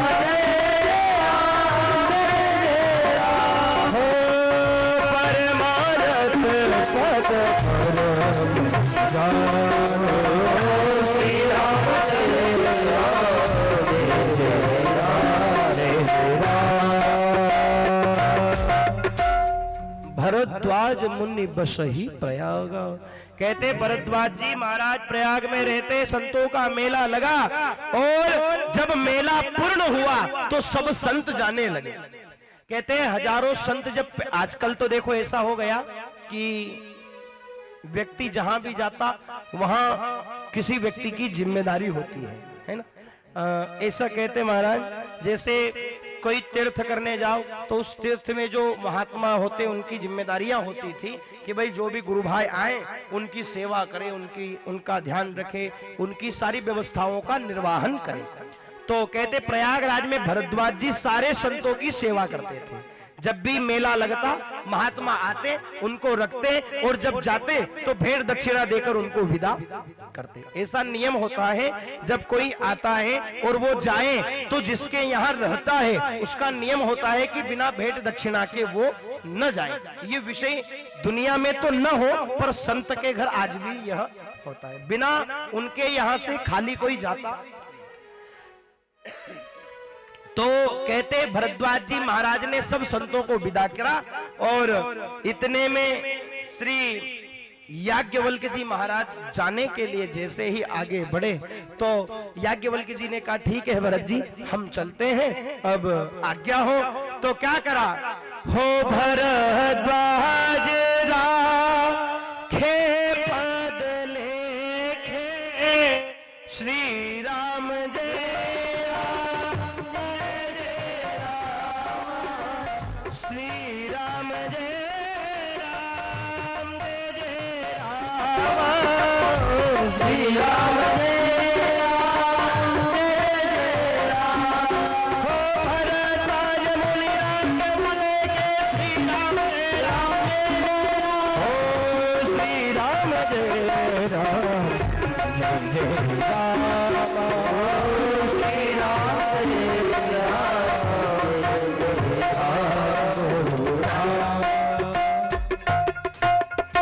क्या करा, भरद्वाज जी महाराज ने पांव पकड़ लिए, किसके, याज्ञवल्क्य जी के पांव पकड़कर प्रणाम किया और कहा स्वामी जरा आप रुक जाइए।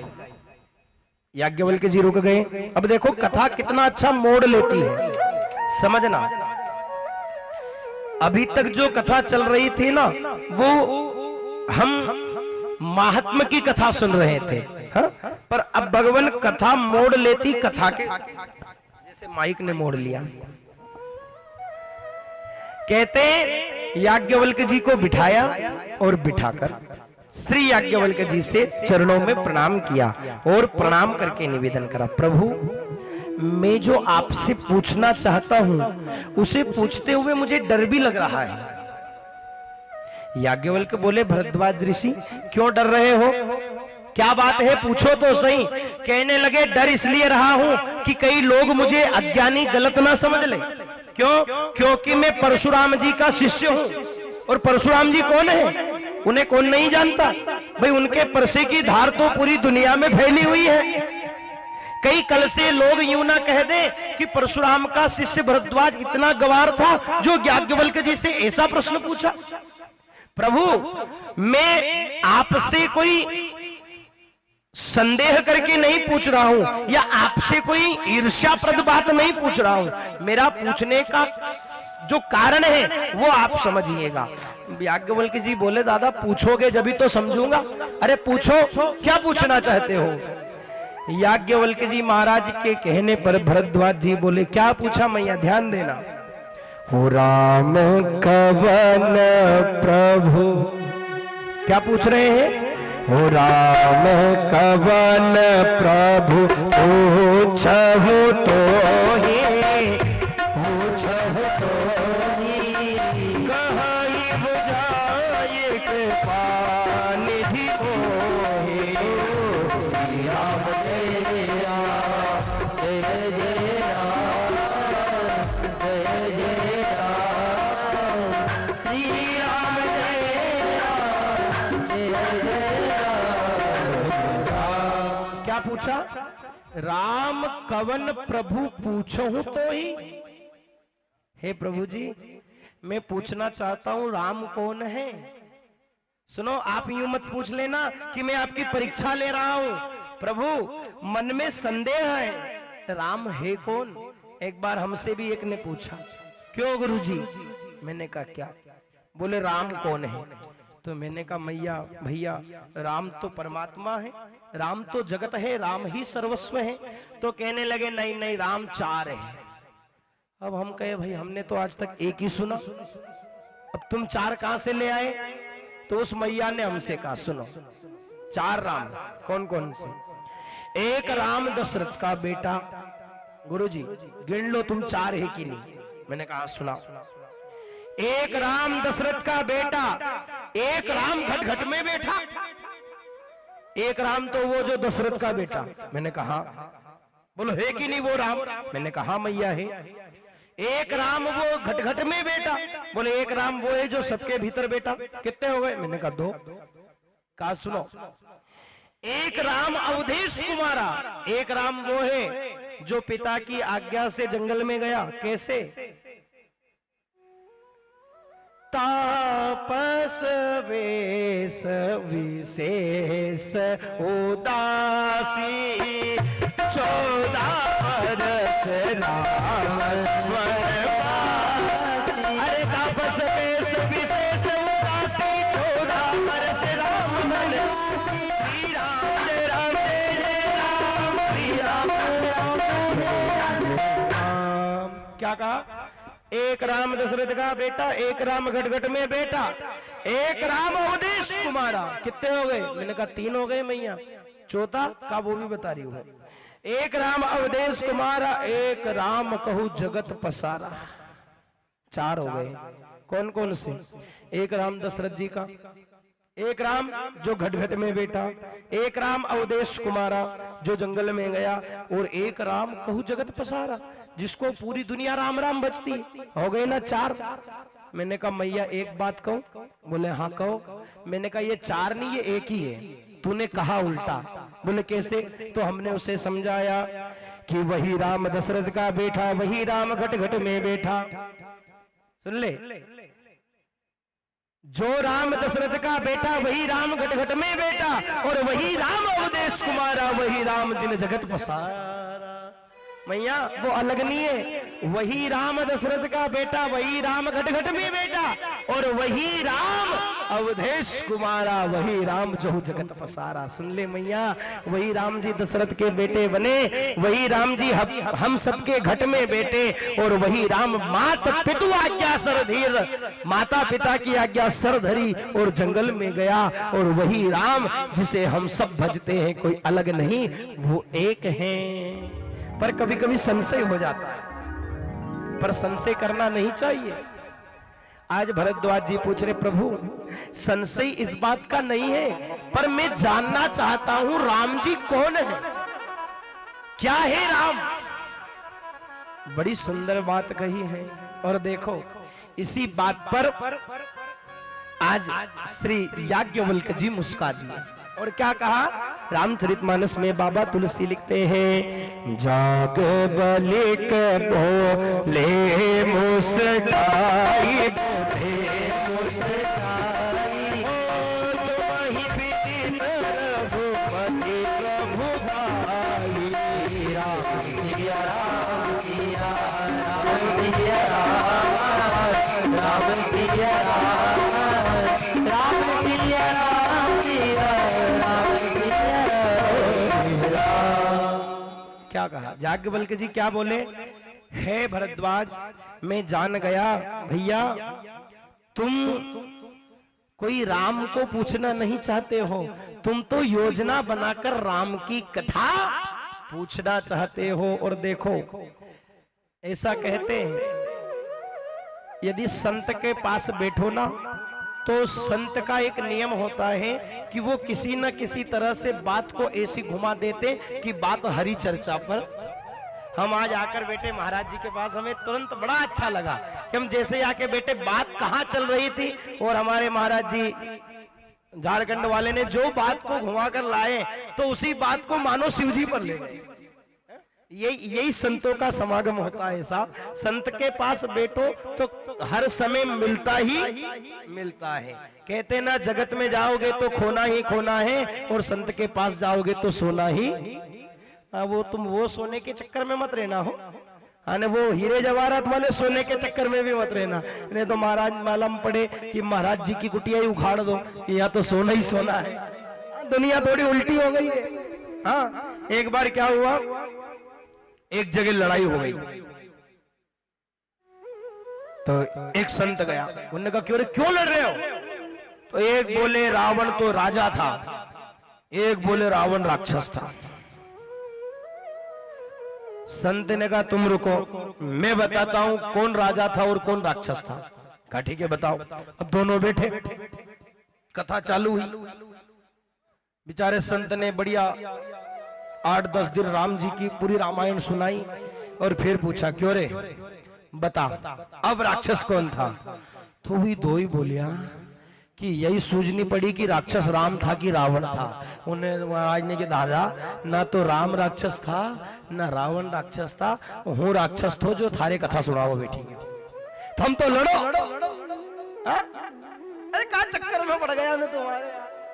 तो कहा तो तुम ऐसा मत कर देना, नहीं तो मैंने अभी कहा कि जगत में जाओगे तो खोना ही खोना, ने संत के पास सोना ही सोना, तो पता चले कल महाराज जी की कुटिया उखाड़ दो, यहाँ सोना छुपा रहे भैया। हाँ हो जाता कभी कभी महाराज जी। हाँ इसलिए पहले कहते वो सोना नहीं हो जिसके चक्कर में तुम हो। हाँ ये कौन सा सोना, संत के पास कौन सा धन होता है? तो किसी ने गाया हो पायो जी मैंने, कौन सा? हो राम रतन धन पायो, पायो जी मैंने राम रतन धन पायो, पायो जी राम रतन धन पायो। वस्तु अमोलिक दीनी मोरे सतगुरु, वस्तु अमोलिक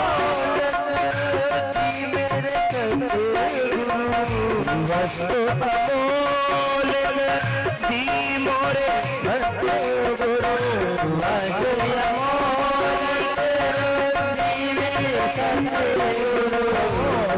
मैंने पायो जी मेरे राम रतन पायो, श्री राम रतन धन पायो, श्री राम रतन धन पायो। संतों का धन क्या है? राम नाम ही तो इनका धन होता है। और आगे तुलसीदास जी महाराज रामचरितमानस में याज्ञवल्क्य की चर्चा लिखते हैं। क्या? श्री भरद्वाज ऋषि के कहने पर श्री याज्ञवल्क्य जी आसन लगाकर बैठते हैं और वहां से राम कथा प्रारंभ होती है। वही राम कथा हम भी सुनेंगे। हम चारों घाट की कथा थोड़ी थोड़ी सुनेंगे, है ना, क्योंकि ज्यादा ज्ञान घाट की कथा कर दूंगा तो भी समझ में नहीं आएगी तुमको। भक्ति की कथा कहूंगा तो सिर दुखने लगेगा।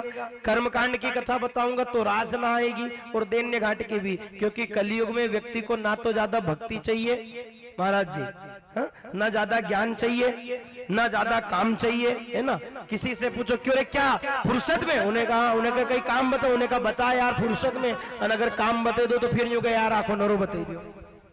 हाँ मतलब ना ज्यादा भक्ति, ना ज्यादा काम, ना ज्यादा ज्ञान, हाँ और ना ज्यादा भुगतो।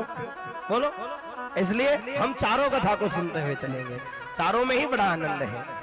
क्या कहते हैं याज्ञवल्क्य जी? कहने लगे भरद्वाज सुनो, तुम ऐसे शर्माओ नहीं, तुम संकोच में मत रहो। कहा क्यों? कहा सुन लो, जैसा संशय तुम्हारे मन में हुआ ना, ऐसा संशय एक बार कैलाश पर्वत पर हो गया। किसकी कथा सुना रहे हैं? मानो अब तो शिव की कथा सुनाने लगे। याज्ञवल्क्य जी कहते देखो एक बार क्या हुआ कि भोले बाबा बैठे थे और पास में दक्ष कुमारी मैया सती बैठी। सती मैया ने भोले बाबा को देखा और देखकर सोचने लगी ये बाबा दिन भर किसका जप करे। अच्छा भोले बाबा कौन है? त्रिलोक के स्वामी।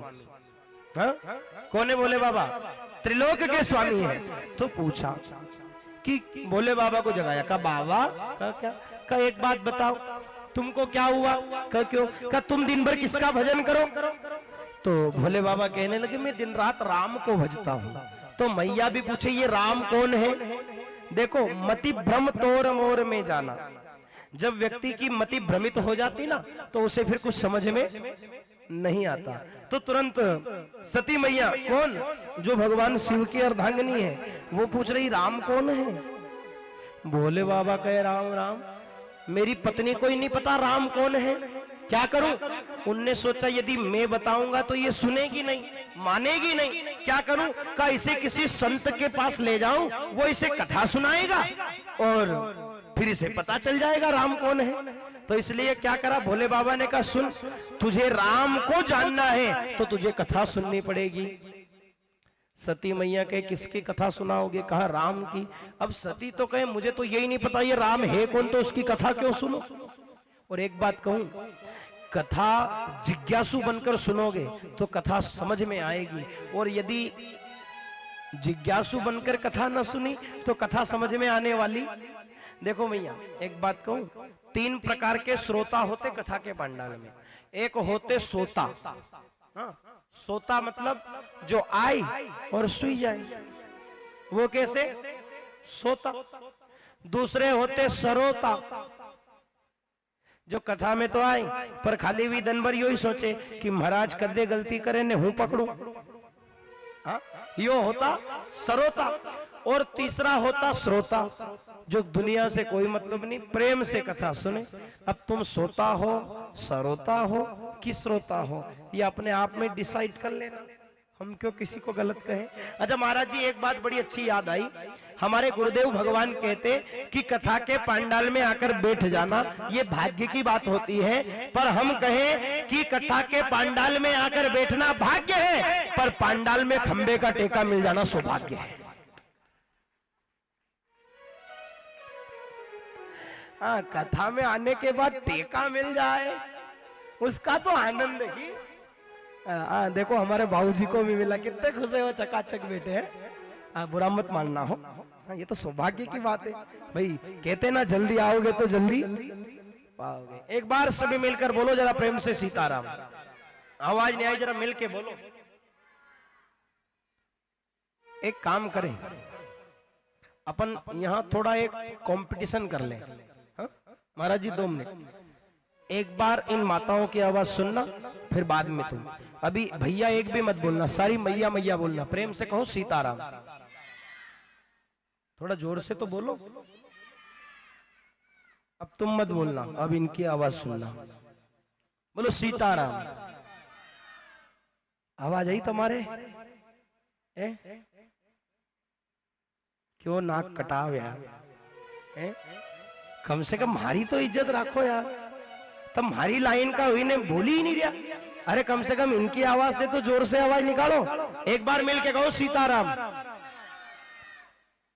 नहीं शर्म आई तुम्हारे? नहीं, एक बार फिर सुन लो इनकी। माताओं जरा एक बार अपनी आवाज सुनाओ तो मिलके सीताराम। आई आवाज? हाँ, तुम्हारी तो क्या कहें, वैसे बात तो सही है, नारी शक्ति सब पे भारी रही हमेशा।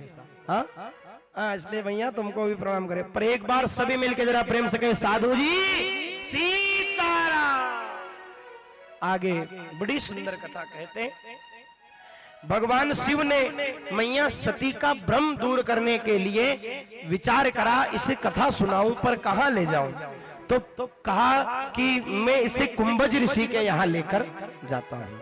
और श्री रामचरितमानस में बाबा तुलसी लिखते हैं क्या कि भोले बाबा ने सती को साथ में लिया और कहाँ चल दिए, तो कह रहे राम की कथा सुनने के लिए। कौन से युग की बात है, तो कहते त्रेता युग की बात है। और आज भोले बाबा चले हैं कैसे, हो एक बार त्रेता जुग माही शंभु गए भजन सिपाही।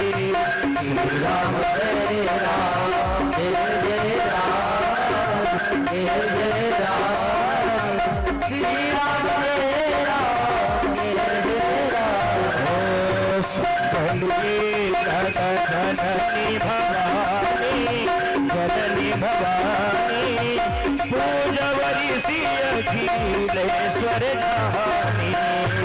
राम जय राम जय जय राम जय जय राम, श्री राम जय राम जय जय राम। क्या बात है भाई, एक बार त्रेता जुग माही शंभु गए कुंभज ऋषि पाई, और क्या कहा, संग लिए जग जननी भवानी पूजहु ऋषि अखिलेश्वर जन। बोले बाबा गए किसके साथ, तो कह रहे मैया पार्वती मैया सती को लेकर गए। और जब गए ना तो क्या हुआ, त्रेता युग का समय था, और संत ने लिखा संग सती जग जननी भवानी। साथ में किसे लेकर गए, जगत की जननी है मैया सती, जग जननी और भवानी, कितना लंबा नाम दिया। और वहां जाकर क्या करा, राम कथा मुनि बरज बखानी मुनगर बखानी, ओ सुनि महेश परम सुख मानी, राम जय राम जय राम जय राम, श्री राम जय राम जय राम। पहुंच गए भोले बाबा। अब देखना सती मैया को तो घर से ही दिमाग खराब, मैया सोचे आखा जगत का भगवान तो ही अनाबे ही की कथा सुनाएगा। हाँ? पर कहते हैं ना सबके आगे कोई ना कोई होता है, पर सती मैया जान न पाई। तो देखो गए काय के लिए थे, कथा सुनने के लिए, है ना। और जब कथा सुनने के लिए गए भोले बाबा के साथ सती मैया, तो संत ने कितना सुंदर नाम लिखा, संग लिए जग जननी भवानी, साथ में जगत की जननी को लेकर पहुंचे। और क्या करा, पूजहु ऋषि अखिलेश्वर जानी। ये कुंभज ऋषि कौन है, अगस्त जी महाराज। एक कुंभ से उत्पन्न हुए इसलिए इनका नाम कुंभज ऋषि भी कहते। वहां पहुंचे और पहुंचकर भोले बाबा ने सोचा कि ये गुरुजी हैं, कथा सुनाएंगे, इनका पूजन करना अनिवार्य है। और देखो यहाँ भोले बाबा त्रिलोक के स्वामी हैं, पर फिर भी गुरु का मान बढ़ाने के लिए भोले बाबा ने क्या करा, पूजहु ऋषि अखिलेश्वर। पहले तो गुरु भोले बाबा ने गुरुजी का पूजन करा, गुरुजी को प्रणाम करा, माला पहनाई, और फिर प्रणाम करके भोले बाबा जा बैठे। तो कथा चालू करने से पहले अगस्त ऋषि ने सोचा कि अब कौन से भगवान को प्रणाम करने जाऊं, जब भोले बाबा सामने बैठे हैं तो कहां मूर्ति रखूं। क्या करा, गुरुजी तो आसन से खड़े हुए और भोले बाबा को पांव पड़ लिए। अब ये दृश्य जब देखा तो सती मैया का और दिमाग खराब। अच्छा पहले ही तो दिमाग खराब था कि आखा जगत का मालिक तो ही है, अनब कजे की का कन जाए। अब फिर क्या हुआ, वहां गए कहा कुंभज ऋषि। अब मैया के ही खुद तो एक बेड़ा में से पैदा होया, इतना बड़ा मटका में से खुद निकलिया, ये कहीं कथा सुनाएगा, है ना। पर संत महिमा जान नहीं पाई ना, इसलिए दूसरी बात क्या हो गई कि भोले बाबा ने पांव पड़े, वहां तक तो ठीक था, पर जब देखा नहीं कि जो कथा करे हुई गुरुजी उठी ने जजमान का पांव लागे। भाई भोले बाबा यजमान। अब एक बात बताओ, यहाँ आप सब लोग व्यासपीठ पर आकर हमें प्रणाम करें, शोभनीय हो। अब यदि हम यहाँ से उठ के नीचे सबका पांव पड़े तो बोलो एकादा का दिमाग में तो आए नहीं क्या, महाराज कहीं पागल तो नहीं हुई क्या, बोलो हाँ या ना, आएगा ना। अब सती मैया भी सोचे राम राम राम, है ना गुरुजी के कहीं हो, ये मारा आदमी का क्यों पांव पड़े, ये कई कथा सुनाएगा, और भ्रम हो गया। और हमने कहा कथा के बीच में भ्रम आ जाना फिर कथा समझ में। हाँ अब जहां भ्रम आया तो सती मैया ने तो कथा नहीं सुनी, फिर किसने सुनी, तो कह रे राम कथा मुनि बरज बखाने, हो सुने महेश परम सुख मा। मैया सती ने कथा नहीं सुनी, कथा किसने सुनी, भोले बाबा ने सुनी, महेश परम सुख मानी। भोले बाबा कहते भैया कथा से बड़ा सुख दूसरा कोई हो नहीं सकता, इसलिए तो कहते हो मिलता है सच्चा सुख केवल भगवान तुम्हारे चरणों में मिलता है सच्चा सुख केवल भगवान तुम्हारे चरणों में। हे राम तुम्हारे चरणों में, हे राम तुम्हारे चरणों में, ओ भोले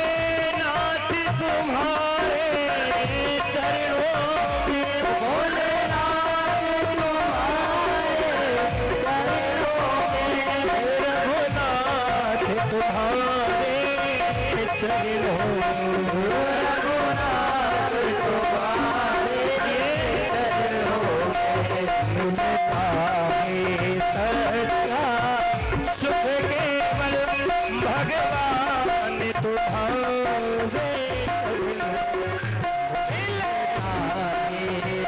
सच्चा तुमके भगवान तुम्हारे भैया सच्चा सुख कहाँ है? भगवान की शरण में है। बड़ी सुंदर कथा आगे कहते हैं। कहते कथा भोले बाबा ने सुनी और जब कथा सुनी तो कथा पूरी हो गई। अब कथा पूरी हुई तो भोले बाबा को तो बड़ा आनंद आया कथा में, क्योंकि कथा राम जी की थी। और कहते हैं ना, हो कथा राम जी की है कल्याणकारी, मगर ये करे असर धीरे धीरे। कथा राम जी की कल्याणकारी पर धीरे धीरे असर करती है, एकदम से थोड़ी कर देती। और एक बात बोलूं, देखो अगर कोई आदमी काजू बादाम खाए, देखो ये आप लोगों के लिए बता रहा हूं, कोई आदमी काजू बादाम शाम को खाए और सवेरे कुश्ती करने पहुंच जाए तो बोलो ताकत आई क्या? हाँ या ना? भाई काजू बादाम खाओ तो हाथों हाथ ताकत थोड़ी आई। आज खाओ तो महीने, 1.5 महीने, 2 महीने बाद शरीर में उसकी ताकत, बोलो सही कह रहे ना? अब एक काम करो, उसकी जगह एक आध ढक्कन जेर पी लो, बोलो कितनी जल्दी असर करता है वो? तुरंत करता कि नहीं करता? हाँ? समझ लो, पाप जहर है और पुण्य धर्म वो काजू बादाम है जो असर धीरे धीरे करेंगे। और ये कथा भी काजू बादाम जैसी है, आज सुनोगे तो धीरे धीरे बाद में असर कर जाएगी। ये कोई जहर थोड़ी है जो हाथों हाथ ही अस्पताल पहुंचा दे। हाँ, इसलिए प्रेम से सुने। अब भोले बाबा ने तो सुनी और प्रणाम किया और आगे कहते हैं, प्रणाम करके भोले बाबा ने कहा गुरुजी चलूं? कहा ठीक है। क्या कहा? हम सन बीता ले त्रिपुरारी, मांगी त्रिपुरारी, लले संग ले दक्ष कुमारी। राम राम राम सिया राम, राम सिया राम, श्री राम मुनि सन विदा मांग त्रिपुरारी, चले भवन संग दक्ष कुमारी। भेद बदल गया। जब आए थे कथा सुनने तो सती जी ने कथा सुनने के लिए आई थी तो क्या कहा? संग लिए जग जननी भवानी। कितना बड़ा नाम दिया, जग जननी और भवानी, 4 नामों से सुशोभित किया था। पर जब कथा नहीं सुनी नहीं तो फिर तुलसीदास जी ने भी सोच लिया कि तू राम के काम की नहीं तो अपने भी किसी काम की। हाँ भाई, यहाँ तो सीधा ही मामला है कि जो राम के काम आएगा वही अपने साथ आएगा, जो राम का नहीं वो किसी। भोले बाबा ने सोचा तू कथा सुनने, इन्हें कथा नहीं सुनी। तुलसीदास जी ने सोचा भोले बाबा नाराज है, अपन भी सीधा ही लिख दो दक्ष कुमारी। अब ये इतना लफड़ा करो ही मत, तो सीधा लिख दिया क्या? चले भवन संग दक्ष कुमारी। आगे पहुंचते हैं। अब देखो भोले बाबा ने कथा सुनी, सो राम जी की लीलामृत देखकर भोले बाबा हर्षित हो रहे। और भोले बाबा को याद आई कि अभी त्रेता युग चल रहा है, मानो मेरे राम का अवतार हुआ है। त्रेता युग में राम आते और सोचा कि राम जी के अगर दर्शन हो जाएं, जिसकी कथा सुनी यदि उसके दर्शन हो जाएं तो जीवन सफल हो जाए। इतना सोच ही रहे थे कि मानो आज तो भगवान राम दिख गए। कैसे दिखे? अच्छा, त्रेता युग की बात है तो उस समय क्या हुआ था कि रावण ने राम जी की पत्नी मैया सीता का हरण करा था और राम जी लीला करने के लिए जंगल जंगल भटक रहे थे। अब जहां राम जी को देखा शिव जी ने आकाश से जाते हुए तो हाथ जोड़कर बोले जय जय जय सच्चिदानंद।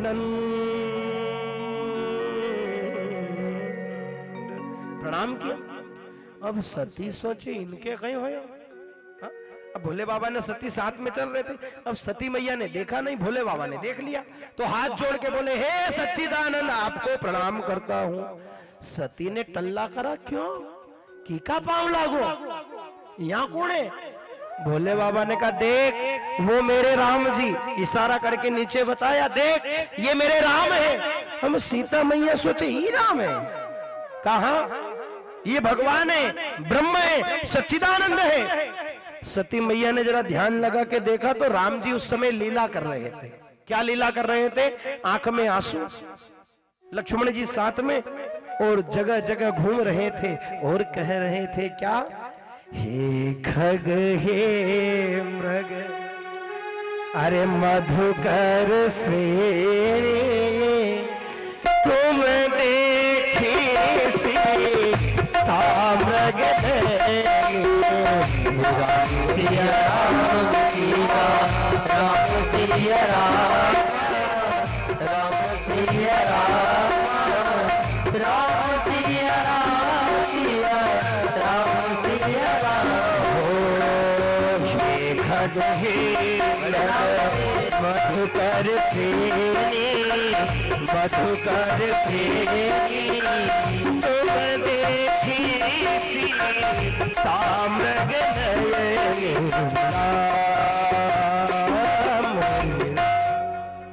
राम जी की आंख में आंसू है और जगह जगह घूम रहे हैं, मानो लता से, पत्र से, पेड़ से, पौधे से, सबसे पूछ रहे, हे खग हे मृग हे मधुकर, क्या तुमने मेरी सीता को देखा है? क्या तुमने मृग नयनी सीता को देखा है? कहाँ गई मेरी सीता? भगवान लीला कर रहे हैं ना, और ऐसी लीला करते सीता सीता करते देखे सती ने सोचा, ये भगवान, अरे जो खुद की पत्नी कोई न संभाल पाए वो काय का भगवान? भ्रम कर गई। अच्छा, कथा सुनी होती तो पता होता कि राम जी लीला करने आए और रावण को मारने के लिए सीता माने सीता के प्रतिबिंब अग्नि रूपी सीता को रावण हरण कर गया था। कौन सी सीता का हरण हुआ था? मैया सीता का हरण नहीं हुआ था, वो तो रावण आता उसके पहले ही सीता अग्नि में चली गई थी। वहां तो केवल एक छाया थी, चलचित्र था, पर अब कथा तो सुनी नहीं, सो ध्यान रहे। सती कहने लगी, अभी तक तो लगता था कि तुम पागल हो, पर अब तो पक्का ही हो गया बाबा, तुम पागल हो गए हो। ये भगत लोग कहते हैं ना। अब देखो, इस विषय में ज्यादा बोल नहीं पाऊंगा क्योंकि महात्मन भी बैठे हैं, हाँ, नहीं तो यहाँ कथा तो ऐसी है कि सीता मैया सती मैया कहती कि तम दन भर तुम्हारे ही भगत हूं, तुम्हारो नाम लीली ने चला ही नहीं, तो इको असर थोड़ो बहुत तुम्हारे भी बिको। हाँ, अच्छा देखो, एक बात कहूं, ऐसा कहते हैं कि अगर कोई नशा करने वाले व्यक्ति के पास कोई साधारण आदमी भी बैठ जाए नहीं, तो थोड़ी देर बाद में वो ऐसी बात करे जैसा कहीं नशो करी। सत्य कह रहे महाराज जी, अगर कोई नशा करने वाले के पास कोई बैठे तो थोड़ी देर बाद में नशा करने वाला तो सीधा हो जाए, पर जो कने बैठे नहीं वो बाको हो जाए। ये बात पक्की है, इसलिए अब हम इस मैटर में ज्यादा तो नहीं बोलेंगे, तो हमारे महाराज जी कह देंगे कि लो हमने बुलाया ना, हमारी बात करे। तो मैया कहने लगी, बाबा लगता तुमको थोड़ा ज्यादा मामला गड़बड़ हो गया, तुम तो पागल हो गए हो। और देखो, भोले बाबा का नाम ही भोला है, बड़े भोले वाले भोलेनाथ तो भोला। अब सती मैया कहने लगी, मुझे नहीं लगता कि ये राम जी है, मैं परीक्षा लूंगी। भोले बाबा कहने लगे, देख देवी, ये राम है, ये बात मैं जानता हूं, पर सुन, तू परीक्षा लेने मत जा। पर सती कहने लगी, नहीं, यदि ये राम है तो मैं परीक्षा लूंगी, और यदि मुझे जान गए तो मान लूंगी राम है, अन्यथा फिर कभी जीवन में तुम राम का नाम नहीं लोगे। और जब इतना कहा तो भोले बाबा कहने लगे, जा सती, तोहरे मन जो अरे अति संदेह हो तो ही जाई परीक्षा ले। राम जय राम जय जय राम जय जय राम श्री राम जय राम जय राम। भोले बाबा कह रहे, तोहरे मन ज्योति संदेह तो दिन जाई परीक्षा ले। और क्या कहा, जैसे जाए मोहि धम धारी मोहि धम धारी करहु सजन विवेक विचार श्री राम जय राम जय जय राम जय जय राम श्री राम जय राम जय जय राम। क्या कहा बोले बाबा ने, तोहरे मन जो अति संदेह हो तो तिन जाई परीक्षा ले हे सती, यदि तू मेरे राम पर संदेह करती है तो जा, मैं कहता हूं तू जाकर परीक्षा ले। और सुन ले, जैसे जाए मोह भ्रम भारी, तू जैसे चाहे वैसे तेरे भ्रम को मिटाने के लिए परीक्षा ले सकती है, ये मैं कहता हूं। तेरा मन पड़े ना वैसे परीक्षा ले लेना, क्यों? क्योंकि मेरा राम सर्वज्ञ है, ये मैं जानता हूं, इसलिए कह दिया जाओ लो परीक्षा। और क्या करा, गई मैया परीक्षा लेना। कैसे गई? देखो, सती मैया ने जीवन में ये ऐसी गलतियां कर दी जिसके कारण सती को जलकर राख होना पड़ा है। क्या गलतियां थी? पहली तो पति की आज्ञा न मानी, कथा सुनने पति के साथ गई, कथा न सुनी। दूसरा, पति पर संदेह करा। और तीसरा, पति ने कहा था मत जा परीक्षा लेने, पर कह दिया नहीं जाऊंगी, और गई। और गई तो क्या करा, सोचने लगी सती मैया कि ये पत्नी को ढूंढ रहे, सो पत्नी बन जाऊं, मुझे देखेंगे तो सीता सीता कर दौड़ेंगे। और क्या करा, सती सीता बन गई और उसी मार्ग में बैठ गई जहां मेरे राम जी आ रहे थे। और इतने में क्या हुआ, श्री लक्ष्मण जी महाराज की नजर पड़ी, कहने लगे भैया जरा देखो तो। राम जी कहने लगे चिंता मत कर, मैं सब जानता हूं, कौन है क्या है। कहा फिर, कहा चलो। पास में जाते राम को देखा तो सती सोचने लगी, हाँ लगता है मुझे पहचान नहीं पाए, मैं तो पहले ही जानती थी कि ये कोई राम नहीं है, ये साधारण पुरुष है, भगवान होते तो पहचान जाते। हाँ? नहीं है ये भगवान। राम जी नजदीक गए और सती सोचने वाली थी कि कभी ये सीता कहने में अदृश्य हो जाऊं, पर राम जी ने क्या करा, गए और जाकर क्या करा है, हरि जोरी पाने प्रभु की न प्रणामो, की न प्रणामो, पिता समेत लेना निज नामो, श्री राम जय राम जय जय राम जय जय राम श्री राम जय राम जय जय राम। क्या करा, भोलेनाथ भगवान ने तो ऐसी लीला करी कि राम जी गए और राम जी ने जाकर प्रणाम किया। और क्या करा, जोरी पानी प्रभु किन्ने प्रणाम। जोरी माने दोनों हाथ जोड़े, सिर झुकाया और प्रभु ने प्रणाम किया। और प्रणाम करके क्या करा, ऐसे प्रणाम नहीं किया, क्या कहा, हे मैया मैं दशरथ नंदन महाराज दशरथ का ज्येष्ठ पुत्र राम आपको प्रणाम करता हूं। और क्या कहा आगे प्रणाम करके, हो कहे वो बहोरी फिरा ही कृष्ण के तो, कहे बहोरी कहा विष के तो, बिपिन अकेली फिर ही के ही राम सिया राम सिया राम सिया राम। प्रणाम तो किया, वो प्रणाम करके क्या बोले, कहे वो बहोरी कहां वृक्ष के तो, क्यों री मैया तू जंगल में अकेली क्या कर रही है, कहां है मेरा भोलेनाथ, अरे कहां है वो मेरा दीनानाथ जो शिव माने वृषभ धर्म पर सवार होता, कहां है मेरा भोलेनाथ, तू अकेली जंगल में क्या कर रही है। सती समझ गई ये पहचान गए हैं और उसी समय अदृश्य होना चाहा, भागना चाहा, तो क्या लीला कर दी, अरे जहां जहां देखे तहां राम दिखे, जहां देखे वहां राम जी नजर आए, घबरा गई और अंत में अदृश्य हो गई। और मन में सोचने लगी मैं शंकर कर कहा न माना, निज अज्ञान राम पर आना। सोचने लगी मैंने बड़ी गलती कर दी, जो राम की परीक्षा लेने आ गई, ये तो सर्वस्व है। और क्या करा, आज तुरंत उसी समय मैया सती को भ्रम हुआ, भ्रम दूर हो गया, शिव जी के पास पहुंची। भोले बाबा ने पूछा क्यों? लीन परीक्षा कवन विधि, कहूं सत्य सब बात। भोले बाबा ने पूछा सती बता, तू गई थी परीक्षा लेने, कैसे परीक्षा ली? सती हाथ जोड़ के झूठ बोल गई, कहने लगी नहीं नहीं मैंने तो कोई परीक्षा नहीं ली।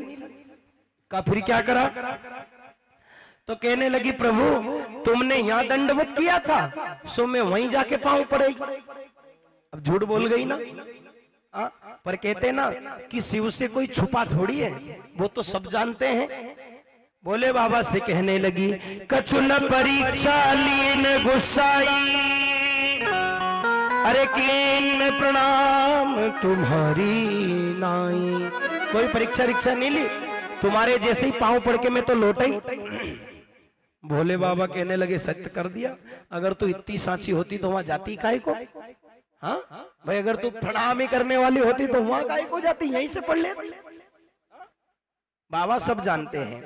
भोले बाबा ने नेत्र बंद करके देखा। सोपाई के माध्यम से तुलसीदास जी लिखते हैं कि तब देखऊं, तब शंकर देखऊं धरी ध्याना, जो सती किन्न चरित सब जाना। जो सती ने किया सब जान गए, पर मन में एक बात अटक गई।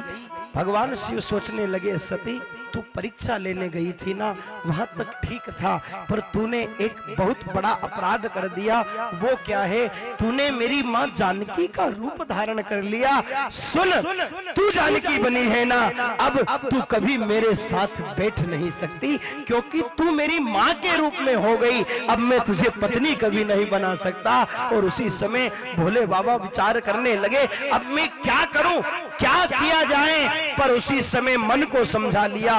कैसे और क्या कहा?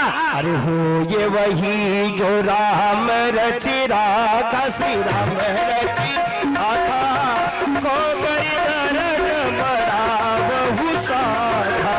श्री राम जय राम जय राम, जय राम, श्री राम जय राम जय राम। हो ये वही जो राम रचि राखा, को करी तर्क बड़ा वही।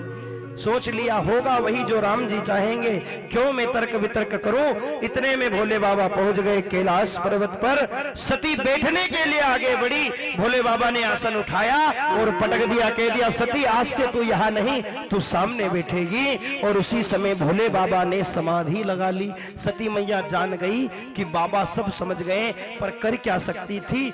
गलती जो करी थी, अब उस गलती का पछतावा कैसे किया जाए, कैसे उसका प्रायश्चित किया जाए। और इस गलती के पीछे मैया सती को शरीर जलाकर भस्म करना पड़ा है, वो कथा हम कल जानेंगे। और कल की कथा में हम केवल सती चरित्र ही नहीं बल्कि शिव विवाह की कथा को भी सुनेंगे। सो आए, आज की कथा का विश्राम का समय भी हो गया है, यज्ञ यागादिक कर्म भी है, इसलिए हम अब ज्यादा समय नहीं लेंगे। और एक बात कहें, हमने कल भी कहा था कि यहाँ की आरती हो जाए, उसके बाद आपके पास 1-1.5 घंटे की छुट्टी है, घर होके फिर शाम को आ जाया करो, क्योंकि शाम को यज्ञ नारायण भगवान की आरती होती है? और देखो, यज्ञ नारायण भगवान की आरती का दर्शन करना या यज्ञ नारायण भगवान की आरती के पश्चात परिक्रमा करना कोई छोटी बात नहीं है। ऐसा कहते जो भगवान यज्ञ नारायण की परिक्रमा के लिए एक कदम बढ़ाता है, उसको हजारों हजारों गोदान का पुण्य मिलता है। अब यदि आप यहाँ आकर 1 या 2 या 3 परिक्रमा करोगे तो कम से कम 500 कदम हो जाएंगे। अब विचार करो, एक कदम में 1000 गाय का दान, तो 100-500 कदम में कितना पुण्य मिलेगा। इसलिए आप सभी माताओं से भी निवेदन कि सायंकालीन 6 बजे जब यज्ञ नारायण भगवान की आरती होवे तब सभी आवे, आरती के दर्शन करें और यज्ञ नारायण भगवान की परिक्रमा करें, तत्पश्चात ही घर जाएं। और देखो, गांव में सब लोगों को आप लोग खबर करो भैया कथा भी है और यज्ञ भी है, सो सब लोग आवे तो बड़ा आनंद आएगा। क्योंकि देखो ये पांडाल खाली खाली अच्छा नहीं लगता है ना। ऐसा कहते हैं कि किसान के खेत में यदि गेहूं बोने के बाद में टापे रह जाए तो बोलो किसान के मन में अच्छा लगे क्या?